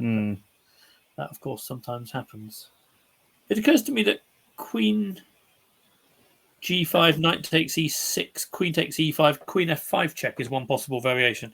And that's another change of structure I'm not sure what I think about. Yeah. Although it concerns me that g2 will be quite weak. But, that gives white some counterplay as well, actually, with a pawn on f5 there. And presumably Keith's sort of running a bit short of time, but not very. Short of time by Keith standards, but not very short of time. Yeah, I mean, it's... I think he keeps sniffing a win here, though, isn't he? He is, which feels to me he's quite fortunate to be sniffing a win, but this does happen sometimes. It's mainly due to Adam's time being so low, though, isn't it? And that's obviously part of the struggle. Bishop h5 is a move, I think. So queen h4 here as well, maybe with bishop h5 as a threat. We've got some moves really quickly. Queen Adam's moves happens. Are going to have to come pretty quick. Queen g6. Okay, this was another thing I wondered about, just because it keeps the position and it keeps the sort of a-file possibilities. But okay, I don't think this was actually the most clinical. And maybe Keith's still trying to hold it together here. So no, I'm sure play a bit more aggressive. He's playing for a win, even if he's decided he has to repeat for a moment. I'm almost certain about that. I'm not so sure. Adam's time's gone, and I don't think that's... Oh, really? He would have let his time go. Are the clocks that accurate that if his time's gone, it means... Well, it's one of those... I thought he was about to go rook d7 or something. Yeah, maybe rook d7, bishop e8, rook d6 as a perpetual... That seemed like a plausible way to finish. Yeah, I thought Keith might go... Black could try rook f8, because there were no... Or maybe king g8 as well. Yeah, king g8 is better, yeah. Which is why I thought here maybe queen h3 was another way of playing, but... As soon as he goes something like queen g5 with rook a1 check coming, I get very nervous. Yeah, I don't like it at all. I get very nervous, but I do get very nervous. That's scary indeed. So I don't know what's happening. We're either going to get a big flurry of moves, or they've just agreed a draw, or Adam's run out of time. Personally, I think a big flurry of moves is more likely, but we'll see. Yeah. It would be very sad if Adam had run out of time. Here we go. There's your big flurry of moves. Me flurry. Queen f6 was an idea I had seen, and it's very important. And maybe, but not in this position. He's got queen h5 check and rook a3 check. And he's winning. Probably. Well, okay, the king goes to f2. It can go to f2 by a miracle. So maybe he's surviving by a miracle. Well, that's a bit unfair. Maybe he'd seen more of it than I'm assuming, but it is nerve-wracking for white. This is. Yeah, you could be on the cusp of losing, couldn't you? Yeah, he could also be on the cusp of making a draw. It may be that. No, but I think that the queen can go to somewhere like G4, and it's not actually clear how. Yeah, there it is. The queen's There on we G4. go. It's not clear what White's follow-up is here.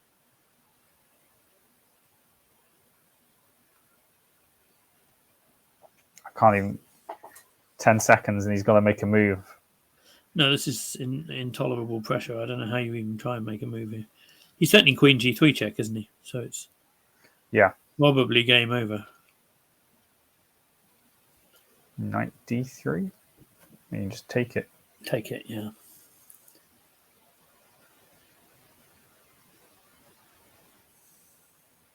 That could be it. Didn't feel like a position where Black was going to win with an attack on the dark squares, but there you are. No, it did not, did it? You never know. His bishop safely tucked back in on G8 for defense. Yeah, very Bronstein. Yeah, but I think missing that knight takes E6 was a real shame because that would have given him a tremendous opportunity. I think. Should we just have a look at that and see if that was actually winning? So that was it. Well, I don't know about winning. It was clearly the way to play. Very difficult. So it's plus 0.9. Knight takes E6. No, it doesn't even think it's the best move. What was the best move? No, it does. Knight takes E6. That is the right move. Yeah. But after Queen here, it's just dead equal. Oh well, it didn't feel dead equal. It felt like there was a downward drift, and this one is dead lost. Yeah. I think Adam might have resigned here or ran out of time. One of the two. Well, if you're ever going to run out of time, then here with a 10-second increment is probably the moment you're going to do it. Yeah. Poor Adam. Not quite ready to announce that Keith's won yet, but no. If he has won, then it'll be Bogdan Lalic and Keith Arkle as joint winners of the Manchester Open on 4.5 out of 5. The Harry Lamb Memorial Open.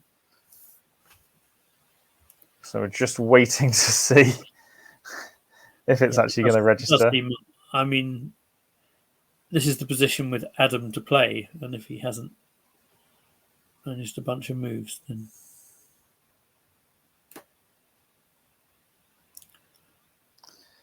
please put the kings in the centre if you've finished. I expect the arbiters would echo that sentiment as well. There you go. Yeah. And that's the result. Okay, that is it. And that is it for the tournament. So and they haven't put these on here, but there was only actually prizes for first and second. So Bogdan and Keith, the two GMs that turned up, have walked away with the money as well. I wouldn't exactly describe it as walking away with it. It makes it sound a bit more automatic than it was. Yeah. Oh, well, they did not have it their own way at all. I mean, right from round one. Keith was close to having 4.5 an unreachable score after round one, wasn't he? Yeah. I mean, it was. But, full credit to him for managing to make something of this pretty dangerous position in the last round. Yeah. I mean, hard luck to Adam as well. I think he played really well, actually, in this game. And I think he was trying to win it as well, which was the right thing to do. I'm sure he was. Why wouldn't he be? I mean, absolutely the right approach. Sometimes it works, sometimes it doesn't. But fantastic I like the way he was playing it. I think if he found 96, he would have. I don't know. Maybe Black's resources were better there than we thought. But this game's still going on, but it won't affect the standings. Indeed. Well, I don't think the fact that it's going on will affect the result very much. No, it's too low down, but it looks like it was a fun game. Well, it was always a fun game. Did he go H4? No. I think a rook's just been taken here. That's the thing. He never went H4. Sorry, obviously not. Yeah. Okay. So this happened. Yeah, this happened. F5 did happen. Everyday stuff. What can you say? Oh wow. Nice I mean, I don't know if the exchange tag is good or not. It would need a bit longer, but it's a nice thought in principle. Yeah. Well motivated. And like the way Black just gives it back immediately. There's so many exchange sacks you see where the answer is just somebody gives it back. But... Okay. Yeah. Right. Well, this game's still going on by the looks of things, but White's a rook up there. Yeah. So I'd expect rook G1 check to seal the deal. Indeed. Checkmate is on the boards. Sealed the Chris deal. Holland wins. So that's the final results then from the games. Just to repeat, Bogdan Lalic and Keith Arkle are joint champions. 4.5 out of 5. Some great play though from a lot of other players as well. Yeah. A lot of young players as well that have come down. Rishi, even in the last round, he blundered a piece, but played some good chess throughout. And Edward Jackson's gained a lot of points recently as well, and some others as well littered about too. And thank you very much for joining me, Peter, as well. No, I really enjoyed it. Thanks a lot, Jonathan. Thanks very much. You enjoyed it as well. Hope you enjoyed the commentary, and if you're watching it back as well, just make sure to like the YouTube channel. But thanks very much, everybody. Bye-bye. Bye.